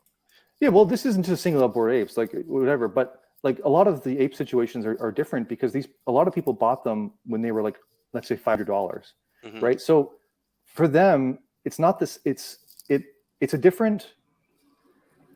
It hits differently if you were to honestly spend like $100,000 or $200,000 on a single one, because to you might be more inclined. Like money means different at that point. Like it means something different. If you bought this thing or got it basically for free, because $500 is basically free. Like, why not just like, let it ride, like especially if you got more than one. If you got like 2 or 3 or whatever, and you sold one along the way, of course, there's going to be a lot of people who are like, oh, I still got mine. It's like, oh, you sold 2 or 1 or whatever. Like, yeah, good for you. But like, I'm not like, again, it's not just to single out the apes, because there's a lot of communities like that. I don't understand Top Shot. You're one of the OGs basically who bought Top Shot at Bored Apes 500. Yeah, you but like but here's the thing about Top Shot. I spent fucking $50,000. Well, I mean, like, I spent more along the way. I'm probably up to about 140 probably, like real money that I put in. I put $50,000 in when no one knew what the fucking NFT was. This was like, that's like you buying maybe 10 Bored Apes when it was 500. Well, think about it. Because $50,000, I could have bought a lot of Bored Apes, right? Yeah. I could have bought 100 Bored Apes that are $500 a piece, and like, it's just interesting because then I guess what I'm saying is that I had a lot of conviction around Top Shot, and I think people who bought Bored Apes, like, they basically just lucked into like a lottery thing. Like, no one had any. There was no like. Thesis like, oh, these things are going to be worth $500,000.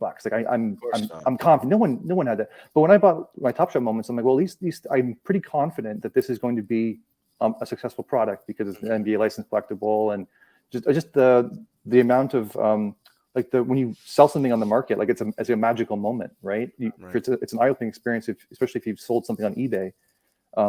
You know that you can never go back to that. I would never go back to eBay to sell basketball cards. Like, I'd rather just fucking set them on fire. I still have. Yeah, go ahead. Steve, were you collecting physical cards before Top Shot? Were you putting a fair amount of money into them? No, well, no. Here's the thing: is I haven't collected basketball cards in like 20 years. I basically stopped. But were you putting decent money into them though, or no?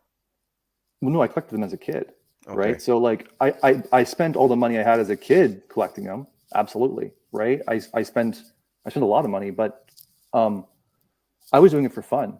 And then like right before, actually, when Kobe died, I went back on eBay. I'm like, do I have Kobe cards? And I did. I have a ton of Kobe rookies. And so I went on eBay. I'm like, oh, can I sell these and whatever? I never ended up selling them. But I actually bought some more. I bought some more cards. I got really into it. And that's how, like, again, when Top Shot dropped to beta, I was already in that space because I was already collecting cardboard. Yeah, so I would never spend anywhere near, like, I think when Kobe died, I probably spent maybe $500 on cardboard. Right. But like my conviction for Top Shot working was just like through the roof. I saw this thing and I knew it was just gonna work. And I'm sad that they fumbled it so hard over the last year because I know this is still like an incredible product. And if they just get the supply thing down, I think everyone would be happy. 100%, I agree with you. And sometimes, and then I always wonder, like, how much of that was just because of VC and expectations and hitting revenue numbers, and how much of that was just a reaction to the super high demand compared to the low supply. It's like we'll never truly know. And I feel like now S4 or going into S4 will be their chance to kind of show us, like, all right, well, now we have all the data. Like we have the product working, we have all the data, we have everything we need. Now we're literally going to show you with our intention what we want this to be. And like, it's definitely something that a lot of people need patience for. That's why you're seeing people undercut the Nine Lives Lounge. It's hard. People always want to compare Top Shot to like the Bored Apes, but in reality, for every Bored Apes, there's probably 5,000 other NFTs that literally go to zero. I've bought many of those NFTs that have gone to zero, and it's just a long-term thing. Like NFTs in general are very pump and dumpy, unless you get super lucky and you mint a pixelated owl that goes to. I was actually, speaking of those moonbirds, I didn't get on the raffle or whatever. I was reading about it. I got spooked because it was 2.5 ETH to buy one. And I'm like, I've never spent over, I think, 0.2 to buy or to mint an NFT. And I was like, 2.5, like, what if these guys rug us? Like, this is a lot of money to put into a pixelated owl. It's like Mechaverse and Pixelmon, I think. They Oh, did a high price and they just turned out being a rug. Right. Did you guys still have your association NFTs? No.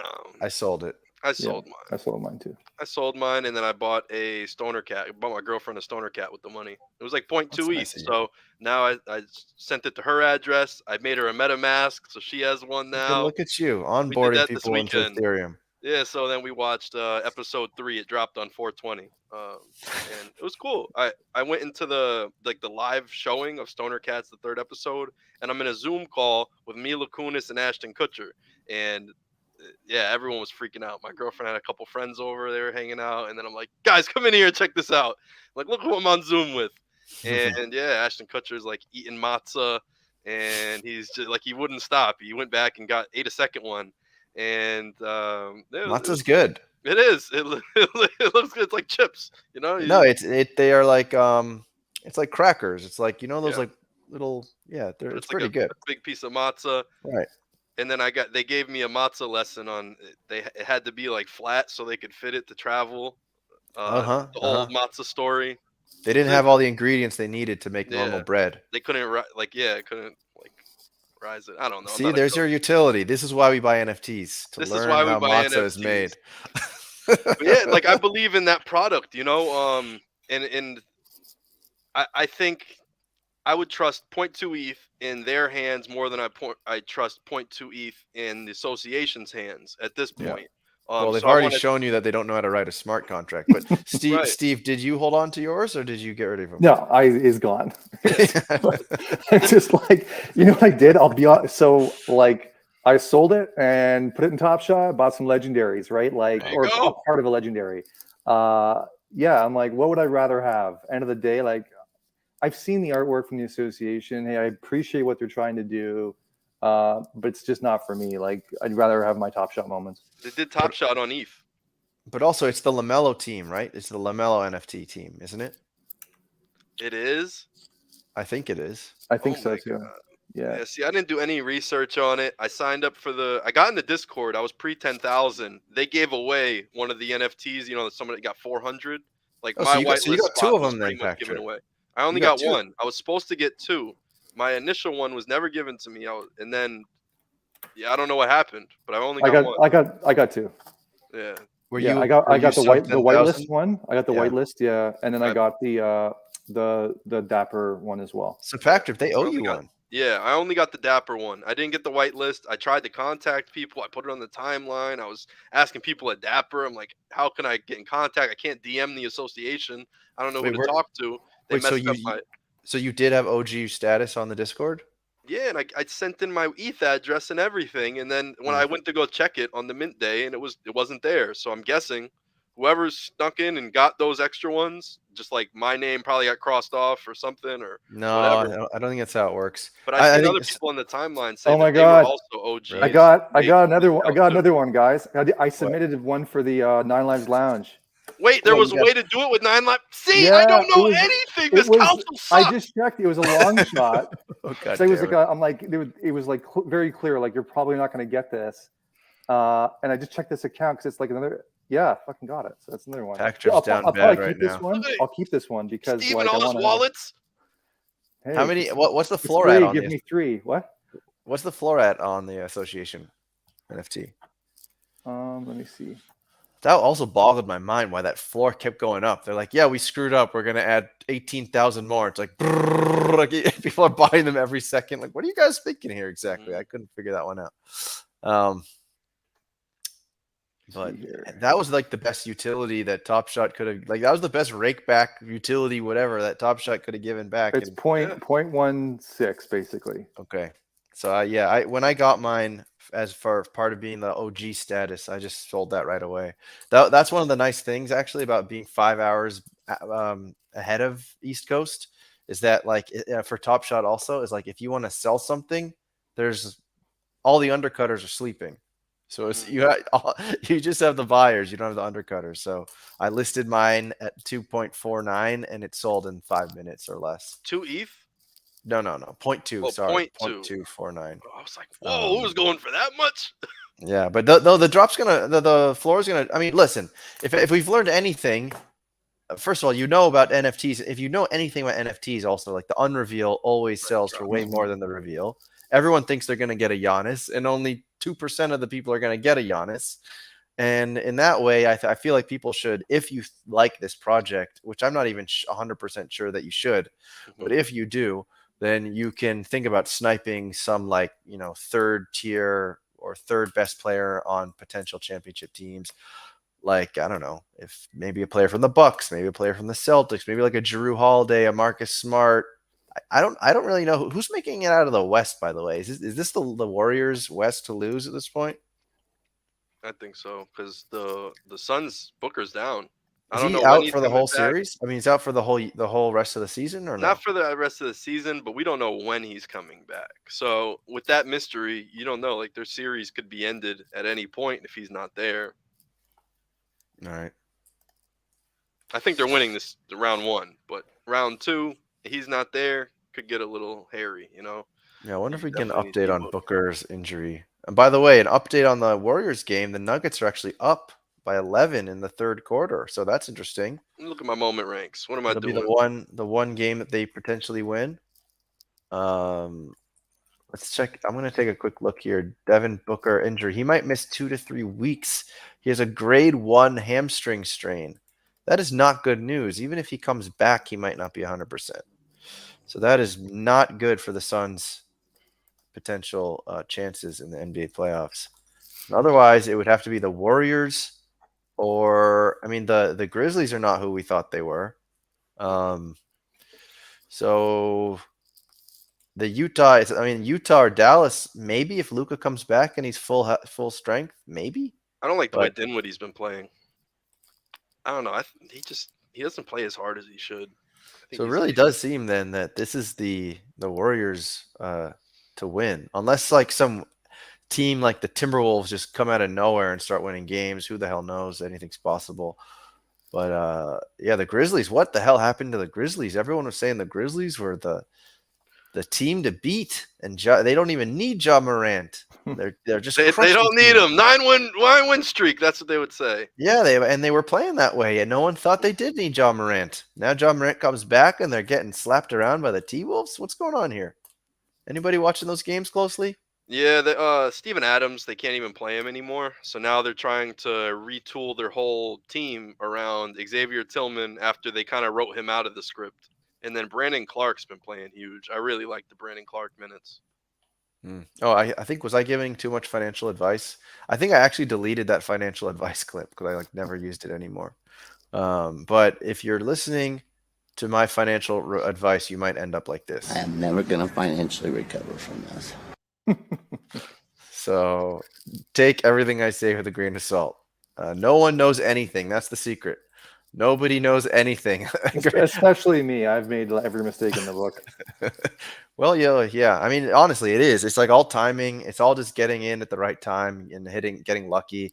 Like the most fun thing to do is to go open an OpenSea account on someone who has like a Bored Ape, and you just see all of the crap that they have alongside that ape.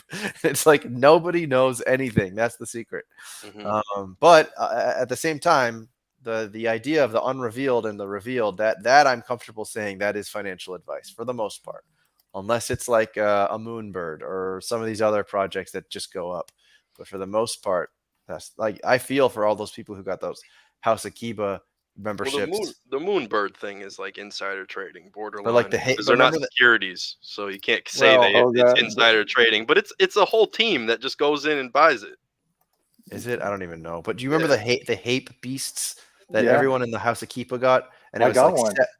Did you hold it? You sold it. Fuck no, I sold that immediately. I sold it within like 5 minutes of having it. I checked the price. It was like 8 ETH. Shit. It was I sold too soon. When I sold it was like about basically 5.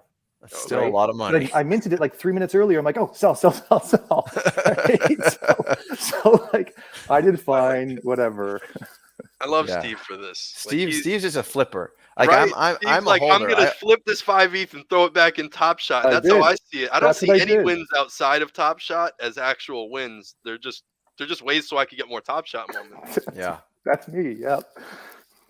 Well, or a pirate. Pirate and Stoner Cats have been taking my focus lately, and I don't know.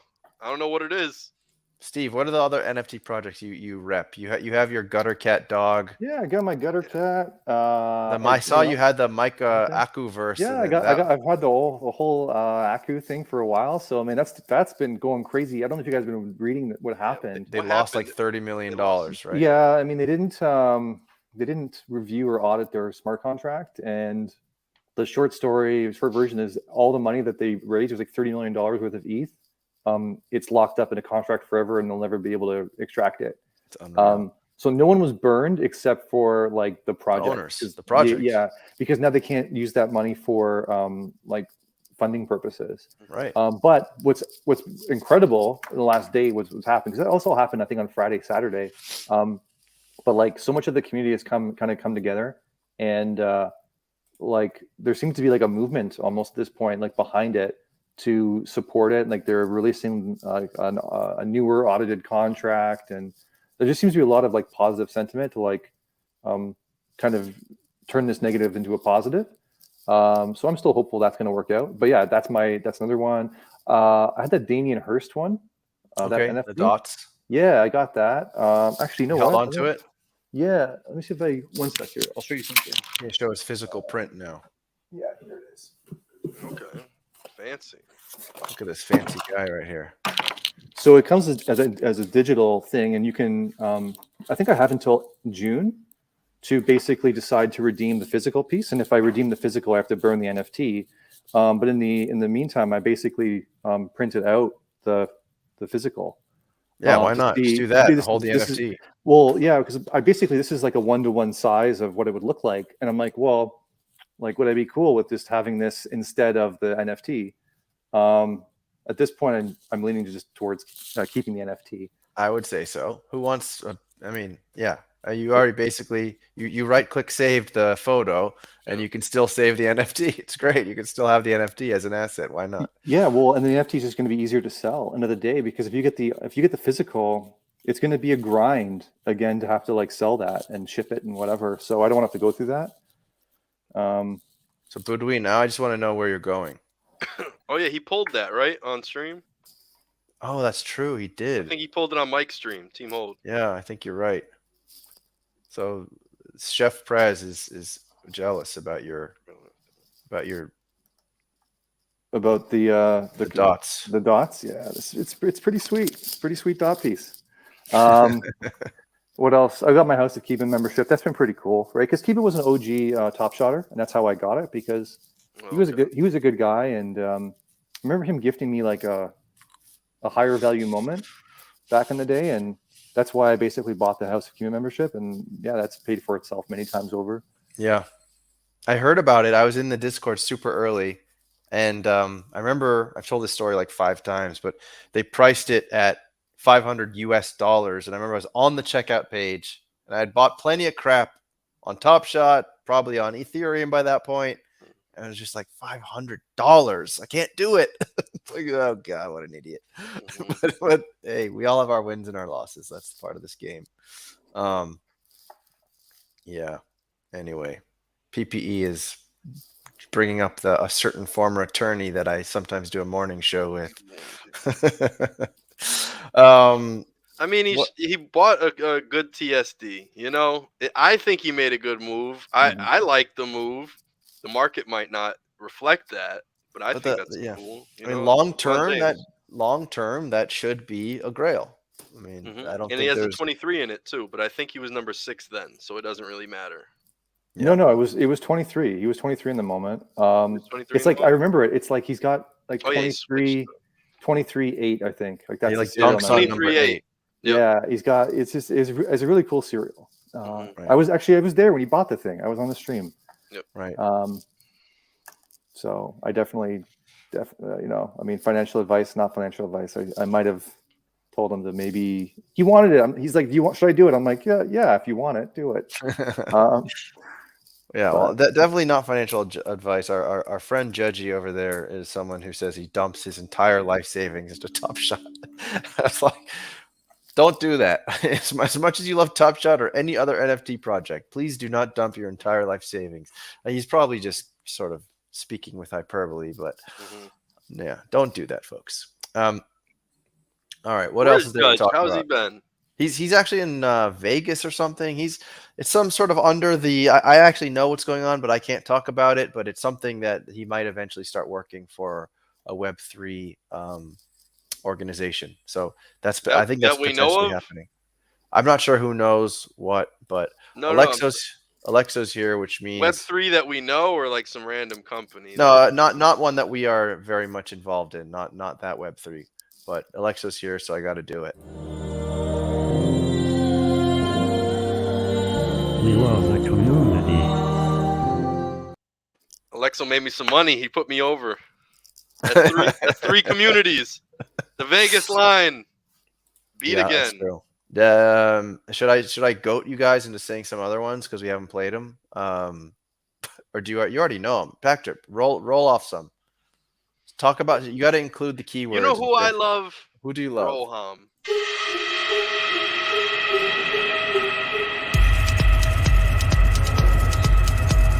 Rohan. All right, very good. That's my favorite one right there. That's who I stand, you know? That's true. At night, I bleach my hair blonde. I wear wife beaters, and I write letters to Rohan. You start writing really loudly. You know what's funny about this whole stand joke that I was doing is I'm actually gonna share this with you guys. All right. Maybe I should. All right. Well, so we got to give this solo layout from the NFT All-Star game. We have like a lot of memorabilia. Well, I paid $53, 53 international shipping to Dapper Labs, right? For them to reject my package in Vancouver. Like Dapper Lab, like it was delivered. I have it tracked. I have all the tracking info, and they wouldn't accept my package that I sent. And I wrote of multiple people in the company, but none of them actually are at the Vancouver Dapper Labs location. So is that why? I don't know, but I wrote them all in advance saying, hey, is this the address? This is what I'm supposed to do, yada, yada, yada. And then I get it sent back. And, you spent $54, and it's frustrating because, ironically, that's the Stan thing, is writing a letter and you send it out and Eminem doesn't write back. And I dead ass, like, I got it all sent back, and they really just... We need to play the music behind you right now. Yeah, we need the Stan music. Dear Dapper, I sent you Dapper. something, but you returned it. But you returned it, yeah. Yo, the Stan thing, like, it knows no bounds. Like, it just goes further than you thought it really was. No, you are the ultimate Stan. I mean, you are by far there's no one that is a bigger Stan than you. Nobody writes more and doesn't get written back to more. and I will own that title. I don't think anyone's gonna ever top that one. But it's great. It's great. I'm glad I see everything that Dapper's doing now. Like, they're giving mint juice packs and all this stuff for his events and everything. It's so cool. Well, listen, don't worry. You gotta just plan ahead, talk to the right people. I see no reason why you shouldn't be able to get some perks as well. I really don't. As long as you don't burn bridges with a flamethrower, you should be good. I didn't ask for perks. I didn't.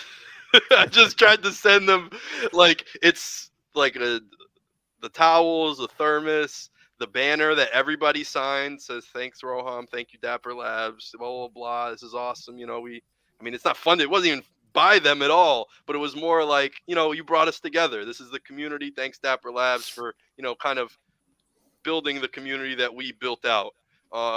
And yeah, I just sent that banner, some of the plain jerseys, all that stuff. I thought it was cool memorabilia. If I was Roham or Alan, Alan's the one who came up with Top Shot. I would think that was pretty cool that a whole bunch of my collectors of my NBA product linked up and hooped together and stuff, and Top Shot moments were the prizes. Like, I would think that was cool. So I tried to send it to Dapper Labs so they could have something, like, we're all inspired off of their inspiration, and I hope they get inspired off our inspiration. You know what I'm saying? Like, I thought it was cool. And yeah, so then I messaged some people about the package, and it was like, oh, it didn't show up. Oh, we didn't get it. They didn't give me a second address to send it to. It was like, oh man, the post office. Well, there's only one answer now. It's look at the photos of Roham and some of those magazine layouts of his. Go to Google Maps, figure out where that is, bring that package, and just kind of hide in the bushes and just wait till he comes home, and then just attack him with it. Yeah, well, I was gonna say too, you got to be clever with that stuff sometimes. Like the box you use, like you gotta pick like a ritzy box, you gotta like a trap. Like, I'm what? I don't know. That box smells like I can smell the anthrax. I can smell the anthrax from here, just looking at that box. Listen, maybe. Oh, this would have been really cool. I wrote a letter inside too.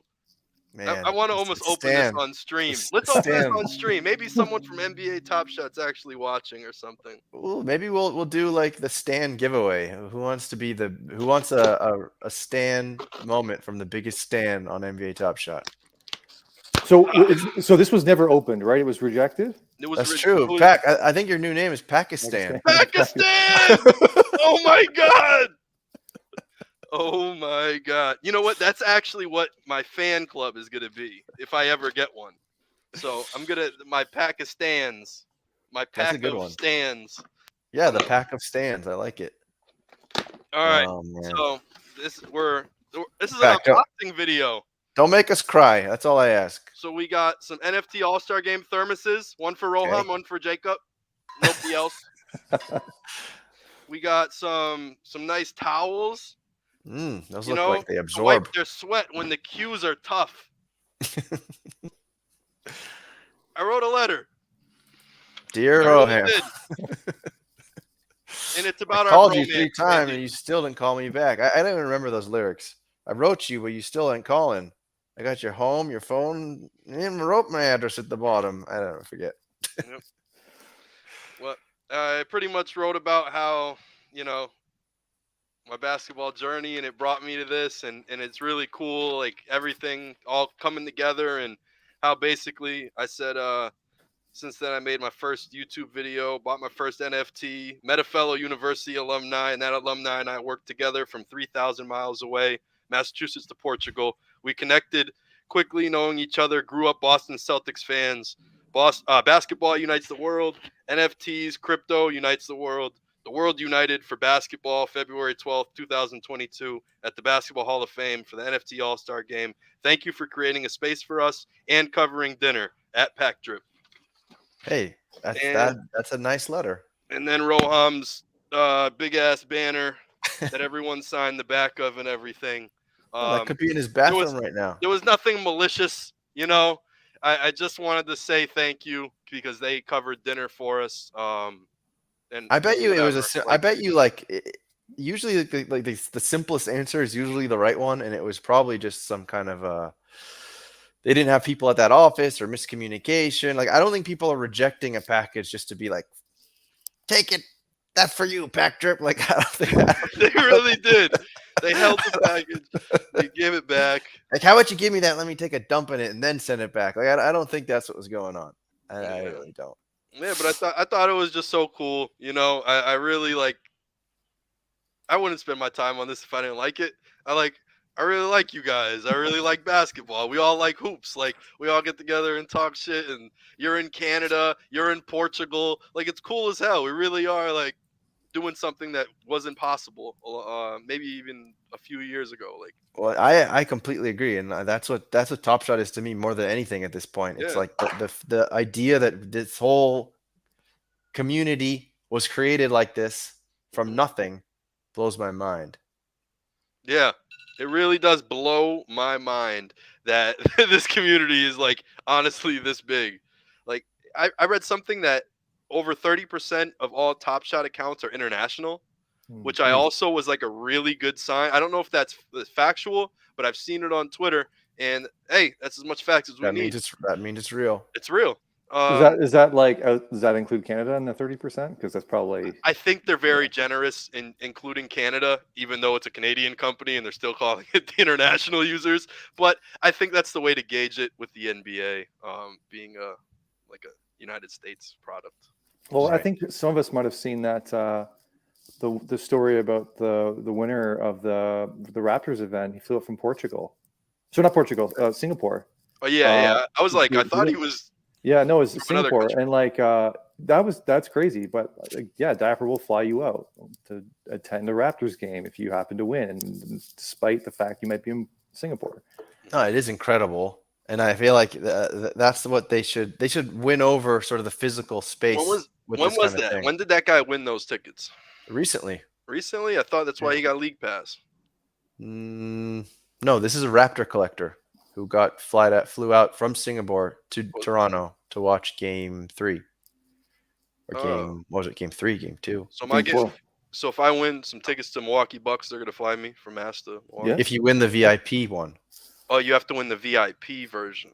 Yeah. What about your tickets? You won to Game 7, which isn't going to happen. Yeah, I won the Game 7. All right. So first off, I thought it was 7 tickets. Everyone told me, "Yo, you won the whole first round. 7 tickets, a ticket each game. 1 ticket each game." Like, people wrote me that. Then someone else wrote me that, like, and then eventually I really got to the nitty gritty and I found out that I won 1 ticket or 2 tickets to Game 7. To Game 7, which isn't going to happen. So you're going to get a rare pack. So we don't know what rare pack though, right? But it's still better than a kick in the nuts. Cool. Yeah. Yeah, because it was a $400 flight from Mass to Milwaukee, and that's, I don't know. It's just for round 1. I don't know if I'm down for it. If it was finals or Eastern Conference Finals, I'd make it happen. But most likely, the Bucks are going to play the Celtics soon, and I could just go to Boston and watch the Bucks play in the playoffs. Mm-hmm. Yeah, that's true. So then I bought the S1 Boston stuff, switched over. Now I'm a Celtics fan, and hopefully I get some Celtics tickets. Good. It's about time. Let's go. Let's get rid of all this Milwaukee mumbo jumbo bullshit. Aren't you moving to Cambridge? Yeah, I'm moving closer to Boston. Let's go. Get that Giannis jersey off the wall. Enough of this. It kind of sucks for one thing. I don't want to be a team captain of the Celtics. I wanted to be a team captain of the Connecticut Sun. And now I'm far from the Connecticut Sun. I'm like a 45-minute drive from Mohegan, maybe like an hour. You could probably write an email tonight and say, I want to be the team captain of the Connecticut Sun. They'll make it happen. I did. I talked to somebody. So there you go. I They bet were you like, if you "You'd be a good captain for where you're like, you wait a live." second, And I'm you're like, the- "No, I want this one if I'm gonna be the captain." they'll be like, okay, well, considering you're the only person who's emailed us this, we're gonna give it to you. Maybe we'll see how the WNBA pans out, but I got the full Sun team set, and I'm ready to go. I've No, been to Suns I games mean, forever. you know, if you compare the kind of people that want to be the team captain of the Celtics compared to the Connecticut Sun, I think there's quite a difference there. Oh yeah, definitely. But I think that's gonna be way too competitive. There's like a game theory to it too. Like, like But no one's going after these WNBA captains. I could have some fun. It's all over the same thing. I'm going to watch some hoops. right, See but Jonquel Jones. She's the MVP of the league. Why wouldn't I? well, you're a stan of Top Shot, and you're also a massive stan of the WNBA. You're True. very unique in that way. So the last thing I want to talk about, and then we can probably call it a night, or for me at least. But the last thing I want to talk about was this idea of giving back with funds in the Nine Lives Lounge to the team captains. I want to know what you guys think about that, because I mentioned this last week. Like, I think it's a cool idea, but how much are we trusting our captains, no matter how much that they get through filters or whatever, layers of approval? How much can we trust that these people, these collectors, are going to, like, first of all, do what's right with that money, and second of all, like, do things that are exciting and engaging for the rest of the people there? And this is actually why I wanted to talk to the Nine Lives Lounge. Some people in there actually wanted to come on here and talk about what they plan on doing. But what do you guys think of that? Like, do you feel optimistic when you hear this idea? Because if you just think about it for like 5 seconds, it's easy to feel optimistic about it. Mm. Once you think about it for 5 minutes, though, I feel like the signal starts going off, and like, wait, these are human beings that are going to be given like sacks of money and like go make it happen. So let me start you off by cutting that at the bud. All right, cut the So bud. me and Veerman have both done IRL events, and we've also Dapper's tried to assist them. Okay. So I'm saying if Steve is gonna go get drinks for the Raptors guys and everything, Dapper says they'll cover the beers at the game or whatever. So what really happens is you have to find somebody who actually has bankroll, because Dapper doesn't give you the money. I Oh, learned this okay. They the hard way. reimburse. They reimburse. So Oh. if you run a tab up, they say, "Yo, you got a $4,000 tab." Yeah. Now you got to pay that. Let's say you run it up to 3,500. You got to pay that 3,500 in order to Mhm. leave that bar, and then you go home, and then you call in and say, "Hey, I got the receipt. I got proof I paid," and then it'll go through some back channels, and then you'll receive Dapper credit. Just being transparent, you get Dapper credit. So they're paying you back. You spent $900 in the bar or whatever on beers, and then they're gonna fill your account up with 900 Dapper bucks, Dapper dollars. How does that like resonate on a big scale once people really know Mhm. that? And who can manage that? Can you be a team captain if there's 4 games this week and the tab's usually 1,200 a night? Or do you have bankroll for that? Because Dapper's not going to give you the money in advance. But So that's also, but hold on real quick. That's kind that's of interesting. And I don't know, like, if I'm a captain, if I love that idea. that's what I'm Well, saying. So well, I, I think they're tweaking it a little bit. From what I understand, there's going to be some. They're going to try to have some element where captains can pay with cash or something like that. mhm, And then some Dapper balance as well. It's not ideal. But yeah, I mean, it's what we have right now. And the whole team captain thing, at the end of the day, it's all run by volunteers. Like I hope to be one of them, like the Raptors one. I applied. I mean, Steve, you've made your case. Like, if you are not a team captain, like, I quit. The If- show's Well, over. it's only up to you. If you're not the team captain, it's because you said no. And if it's any other way, I don't know how I feel. I basically I only want to do it if I know there's other team captains helping out, because I know it's a big responsibility to do it, and I don't really want it all on my shoulders. To know that like people in Toronto are only going to have a good time if I put it in the work, because sometimes I'm not going to be able to, and I want people there that can be able to help out. And like realistically too, I live like an hour and a half away from Toronto, so for me to have to just commuting or whatever, it's not ideal. But I think Toronto's going to have 3 captains. So I hope to be one of them. And yeah, I mean, again, figuring out a way that we can cover costs of events or whatever without having to go in pocket. Because when I've done my thing, I appreciate Dapper refunding me, but all the refunds have come in the form of Dapper balance, right? So end of the day, I'm still spending it on my credit card, and I have to figure out a way to pay it off. And since I haven't taken money out of Top Shot, like I still have it, which is insane. It's basically I just spent money going back into Top Shot again, right? Which, it is what it is. But yeah, they gotta figure out a better way to do that. Yeah, because it could also be like very you could come up with an excuse to throw an IRL event, low key. If you want a hollow or something, you just like, yeah, let's go to the bar tonight. And then I don't know. I'm kind of Yeah, but even so, like I don't feel like the that's money gonna still comes out of your account, but right, I don't and you're know. still getting paid back in Dapper instead of cash, which I Although feel like I would prefer, honestly, if they just said something simple like, let's keep the numbers really simple here. And it was like, okay, 20 people at an event and we allocated $1,000 for it. Okay, everyone at the event, do you feel comfortable paying $50 of the tab yourself? And you'll be compensated with $50 in Dapper. Because I'd almost rather it work out that way, because then one person doesn't have to pay $1,000 tab and get $1,000 in Dapper. Right? Like, it almost makes sense if you go to an event to know, if you pay for your dinner, you'll be reimbursed in Dapper credit. Like, that's kind of cool. But it doesn't work well if you have to do it for the whole group. Yeah, I just I don't love that. I mean, there's something a little queasy about that, which is just like team captains might not want to be, because how much is it per month? It's like 10 grand per team per month. I think so. Yeah. So imagine putting 10 grand of money back onto Top Shot every month. Right. So you gotta off your stay credit liquid card the whole time. And then you have to extract it and pay the withdrawal fee. There's like a lot like catch to it. They're giving us like funny, not funny money because it's real. We all respect Dapper and what the prices are on the website and everything else.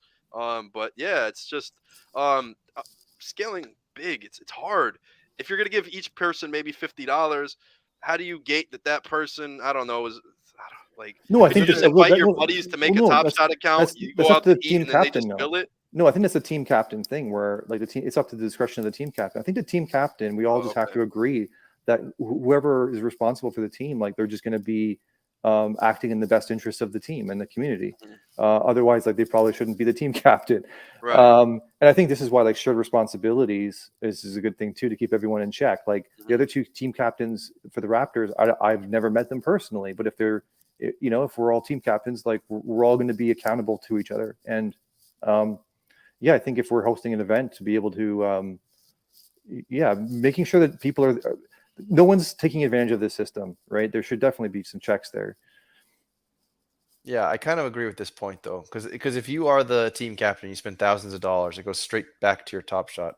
First of all, that might not be feasible for many people, especially if they're going to be spending up to 10 grand per month. And secondly, if it does go to your Dapper and then you take it out, now you're paying the withdrawal fee. It's a potentially hitting you on taxes.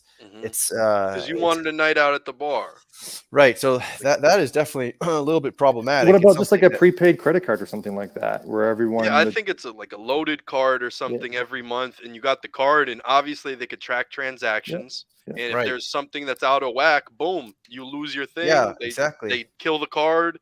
They do something, you're banned, or they take whatever from your Top Shot account, give it to Raptors fans. I don't know what it would be, but it's something like that.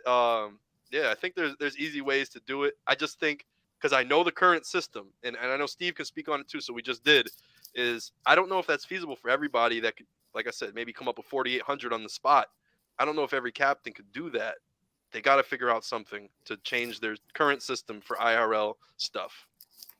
Yeah, well, it's interesting, but yeah, TS credit card. Like, imagine if they could. I mean, the problem with all these ideas, it just creates more work for them, and they're already like lean and mean as they are. Lean, mean, fighting machine, and not in a very good way. Lean is a bug and not a feature in this case, as Efro would say. And so, yes, if they could almost have like a GPS gate or something, like the money you spend is like around the Toronto Raptors arena or the surrounding bars, and you basically have like a 6-hour window, and then the card turns off, or who the hell knows. But I want the sounds like club. Sorry, go ahead. I want the country club. I talked about this a long time ago. I think Jeb was on the one time I talked about it. I think Dapper should build like basketball facilities and like make them cool and stuff, and you use your pass to get in. If we're gonna do this Mar-a-Lago Bored Ape Yacht Club whole thing, Nine Lives Lounge. I don't know. Like I feel like something real, something tangible Not a bad would get idea, people honestly. going. I really think It's about not a bad idea. and I've Have like seen Round 21 and a few other places. Apparently, like I posted a video of my friend who built like a basketball court indoor, and now he I rents it saw that. out and stuff. Somebody somebody hit me up and was just questioning it and didn't know if I was affiliated or not. I passed him all the owner information because I have nothing to do with it.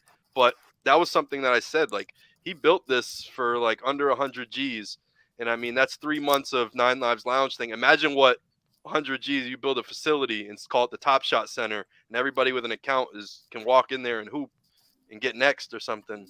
You know, like I feel like instead of just giving moments that are good, they're giving $30,000, right? And then they're doing giveaways for the moments. They're giving out 30,000 in moments that will be worth 20,000 next month. That will be worth 10,000 the next month. Like it's burning money. It really is. Like you have to give a reason why, not just give the people more free stuff. You give them a free $12 card, they're just gonna sell it. You know, like I don't know. Like give it a reason to hold. Why am I collecting this thing for real? Is it a real You're right. experience? Is this changing fandom? You're right. I like that idea. I like the idea of getting also like away from just away from just on the platform or a small group at a game or something like that, and trying to expand beyond that. Have like a Top Shot, like a physical location. Have just try to expand a little bit. And in that, I was thinking about this also in terms of revenue too. And I think someone else, it might have even been LG or someone else on Twitter, which is there's probably other avenues for them to make revenue as well, like away from the things that we've already experienced so far. Because as they grow, there'll be other brands that want to get involved, or I don't know, they can lend that Top Shot data or something in a way to make money elsewhere. But anyway, this all is a nice little mental exercise.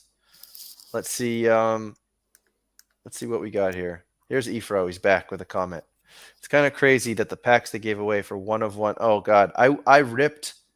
I think 30 or so packs with Andrew iRacer, and like the results were just total dog water. It was sad, but anyway, the packs they gave the one of one All-Star game, they were 2,500 ish to buy originally, right? The packs, but now for stuff like the RS Rising Star Post Challenge, the $49 packs have like $10 in equity. Yeah, I know that was painful. It was cool of iRacer to just open all these packs, and we played a little game where like you gave them away, and people in the comments would have to guess like what number they want to open, and they'd win that number. But those packs are absolutely crap. And all those packs, I think, hopefully we look back at those some months from now and we just think, oh yeah, that's when Top Shot sucked. Like, luckily it doesn't suck anymore. They figured out supply. They figured out how to price stuff. They figured how to price stuff depending on demand. Anyway, that's all good stuff. Is there anything else you guys want to add? It looks like the Golden State game, all of a sudden, the Nuggets were up by like 8. They're now only up by 3 points with 3.5 minutes left in the fourth. So we might see a Golden State sweep potentially tonight. So I'll probably end this before that's too late into there, and you guys can watch the end of the game there. But before we do that, is there anything else you guys would like to add? How's your moment ranks lineup, guys? What's your moment ranks looking like? I've like ignored my moment ranks play for a few days here. Really? Yeah. I live for this stuff. Yeah. I'm still not on the thing. I know I'm like the one guy who's not on it. You got legendaries too. You could be having fun. Yeah. Well, I probably should be playing. You probably should. I think your legendaries give you like an extra bonus in case that same player hits. Mm-hmm. So but like, would I be taking it away from someone else though? Because I don't really want to do that. Yeah, you paid for it. What do you mean? Yeah, no. You can play in this environment. You're a member. I don't want to play like bully ball though, where I come in and just start like throwing around legendaries and stuff. No, but I think even the people with legendaries aren't winning all the time. A lot of the time, it's commons actually. People with common moments, but now in the playoffs, probably less so. The play diversity expanded. I remember when it first came out, Alexo won almost every night because there was 2 play types. You know what I'm saying? Like it would be a Giannis block or a dunk, and now there's a block, a dunk, a 3, an assist, a steal, and there's more ways to play it. But before, everyone was chalk. It would just go even with everybody. Yeah, Right. it's now that there's a lot more moves and they all represent different point structures. It's more spread out. Cool. Right. I have news to announce. Okay. Let me give In you. the- Hold in on. the- Let me use my Breaking breaking news news. meme. Hold on. Here we go. We got breaking news from Steve.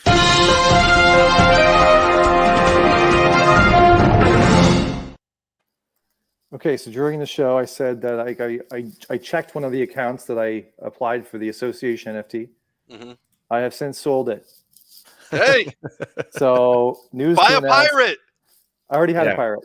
All right, Let me see your pirate. What do you got? What do I don't know. It's on my account, intangible.eth. You can check it out. Intangible. All right, let me go to OpenSea real quick.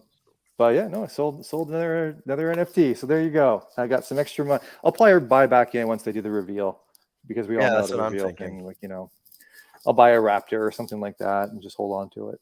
Exactly. I don't All right, know. let's go look at Steve's account. No, Yeah, intangible. Okay, owned I by tried to do intangible. All right, Steve's got a mustachioed pirate. Let's see it. I bought see at what the these time it pirates was are all it was the about. floor, which was 0.12. It seems the floor has fallen. Okay, the purple, definitely the purple people, purple pirates. I like them. Hmm. I don't know. I figured, You got it listed? Hell yeah, I do. Arr. If this thing doesn't make me money, there's going to be hell to pay, because I was told this was a guaranteed win. Like, this fucking better work out, otherwise it's just, man, like, only Dapper's allowed the rug. Remember, so like, if this You only thing got goes, one though. if this thing goes down, like, fuck, I'm gonna fucking unleash fury on Twitter. I might even tell everyone I'm just gonna quit Pirates forever, never come back to it, Never. burn it all to the ground, right? I can't believe I bought a pirate. I can't lie. Like, every time, whenever someone's anti-Top Shot or something, I feel like I'm like, ugh. Even Roham, when he changed to a Bored Ape, I was like, what is this guy doing? Like, he pissed me off for the longest time. Like, I couldn't get over it. Same with Crypto Poppy at first. He was like, I'm leaving Top Shot. I made so much money elsewhere. This place is wasting my time. I give him the benefit of doubt time after time. And I was just like, you know what? Don't leave, though. Like, nah, we got to stick it out. And time's gone on, and more I realized Crypto Poppy might have knew something. About. He just knew it before we did. Whatever it is, he knew it. And yeah, so you know what? I'm gonna give my shout outs to Crypto Poppy. At first, I was mad because he left, but it was just a broken clock's heart. right twice a day, right? So definitely give us shout outs. Yeah, he could be right. You buy the Bored Apes and you win. I remember texting my friends $500 Bored Apes. I'm like, we should buy it. Like, we should buy one. Someone split it. I never did this before. Like, we're all in Top Shot, but we don't dabble into that ETH and OpenSea. We didn't have a MetaMask, nothing. Half my friends still don't have a MetaMask that are in my group chat, and we all collect Top Shot still. Like, but yeah, I missed out on Bored Apes, man. Bad. And then it went to 800. I was the same way, by the way. I had like my finger on the trigger for like a Bored Ape. I think I didn't have enough ETH at the time. But otherwise, I was interested in it. I'm like, yeah, maybe I'll. But I never ended up happening. And then I think they went to like the floor went to like 1 ETH, and that just wasn't going to happen. And I think that's why I got my gutter cats afterwards, is because they were much more accessible. Yeah, I seen Bored Ape that night. I remember watching the mint, and it was like some Schiller or somebody that is he's like Canadian. I was watching him. He was live mint night. And it just like, it didn't even sell out. It was just whatever. I thought it was kind of cool. But yeah, Gutter Cats, they went on a few podcasts and stuff in the space. And I liked Gutter Cats better than I liked Bored Apes. They just sounded like a cooler crew, cooler vision. The art was way better. The art on like, I could never relate to the Bored Ape art. That stuff was just like, I'm not going to rock this PFP. This just looks like, I don't know. It didn't represent me. And then I saw the Gutter Cat stuff. I was like, oh, it's kind of cool. They got like, it seemed much cooler from like an artwork perspective. If I'm going to rock at a PFP, I agree. I was looking at that Bored Ape art too, and I thought it was ugly as hell. I think one man's junk is another man's treasure, right? Yeah. And that's what the pirates are all about. Yeah, treasure. Arr. The booty, right? The pirate booty. All about the booty. Andy, what do you got for your pirates? I know you got the Funko one. You traded one in. I traded with Sika Lee's, the lunatic. I have. Let's see. Let's go take a look at my pirates. How do I do that? Hold on. Here we go. Here they are. So this is one. This is my PFP at the moment. This is the one I traded for. I just wanted like a funny looking little guy. So there's my one guy, Bandana Boys. He's got the pistol on him. He's got that thing on him. This was the pirate I got during the time when they like gave back to people who were holding during like that event day. Cool. So it's kind of cool. Little lasery eyes girl, and then these other two. So I got this guy. I guess he's my most rare one. Okay. And then I got this little sad looking thing. That's the best one that you Really? have left, I think. Why? Something about the Funko Pop eyes. I just thought it looked kind of good. sad. I don't think I could rock that as a PFP. It's like a lone sailor, just Yeah. like one boat, a tiny little boat, and that's the one. Yeah, he's a very lonely little. I can't tell if it's a guy or a girl actually, but it looks like a little guy, sad little guy. Let his hair grow out, just sad on the open seas, literally. Let's look at my pirate. Type in Pack Trip real quick. We got some good pirates right here. We have a good crew. Where are you? This guy? Well, that's my NFT project. I see Alexa mentioning the pirates. You guys have the pies? See, I got Veerman. Look, I got Veerman as my profile. Oh yeah, you do. The realest one out here. Nice. And Alexo too. We got Alexo. Yeah, got Alexo. There's Alexo. 6th man of the year, James Tilson. Ghana Mamba. Yeah. Actually, Jeb. No, We got that's everybody. Inspired Mamba. Ghana Mamba's his girl. I'm confusing my Mambas. So there's your stoner cat. Pirates. There's your two pirates. So we got the Karate Kid right here. I looked up the traits and the rarity sniper. It's literally like 10,000 is this one. But he's so plain that he's cool. Yeah, this is more of a PFP than something else. Right. He feels like an actual character. Like he could have a name. If the Pirates was a show, I feel like this guy could be in it. I like picking PFPs like that aren't just like too obscene or too obscure or anything. And then we got this one. This one I just feel like is dope. We got the tan bandana boys. Shout out Bandana Tandy. Boys for and life. We also have the lieutenant jacket. Mm. We both have that same trait. Yeah. We're Lieutenant Bandana Boys. And you got the Alexo beard, the rare Alexo beard. Yeah. The monkey, the pet is really important. Mm-hmm. I think. Yeah. Who the hell knows? Who knows, man? I gotta bounce, guys. All right. Well, I think that's a good point to leave anyway. So, guys, anyways, thank you for all hanging out. Thank you for talking through all this stuff. And let's hope we get like a nice week of NBA playoff basketball. Let's see what happens in the end of this other game. And we will see you all the next week. Thank you, Steve. Thank you, Pack Drip. Until the next time, take care. Thanks, AG. See you guys. Bye, guys. Static Selector.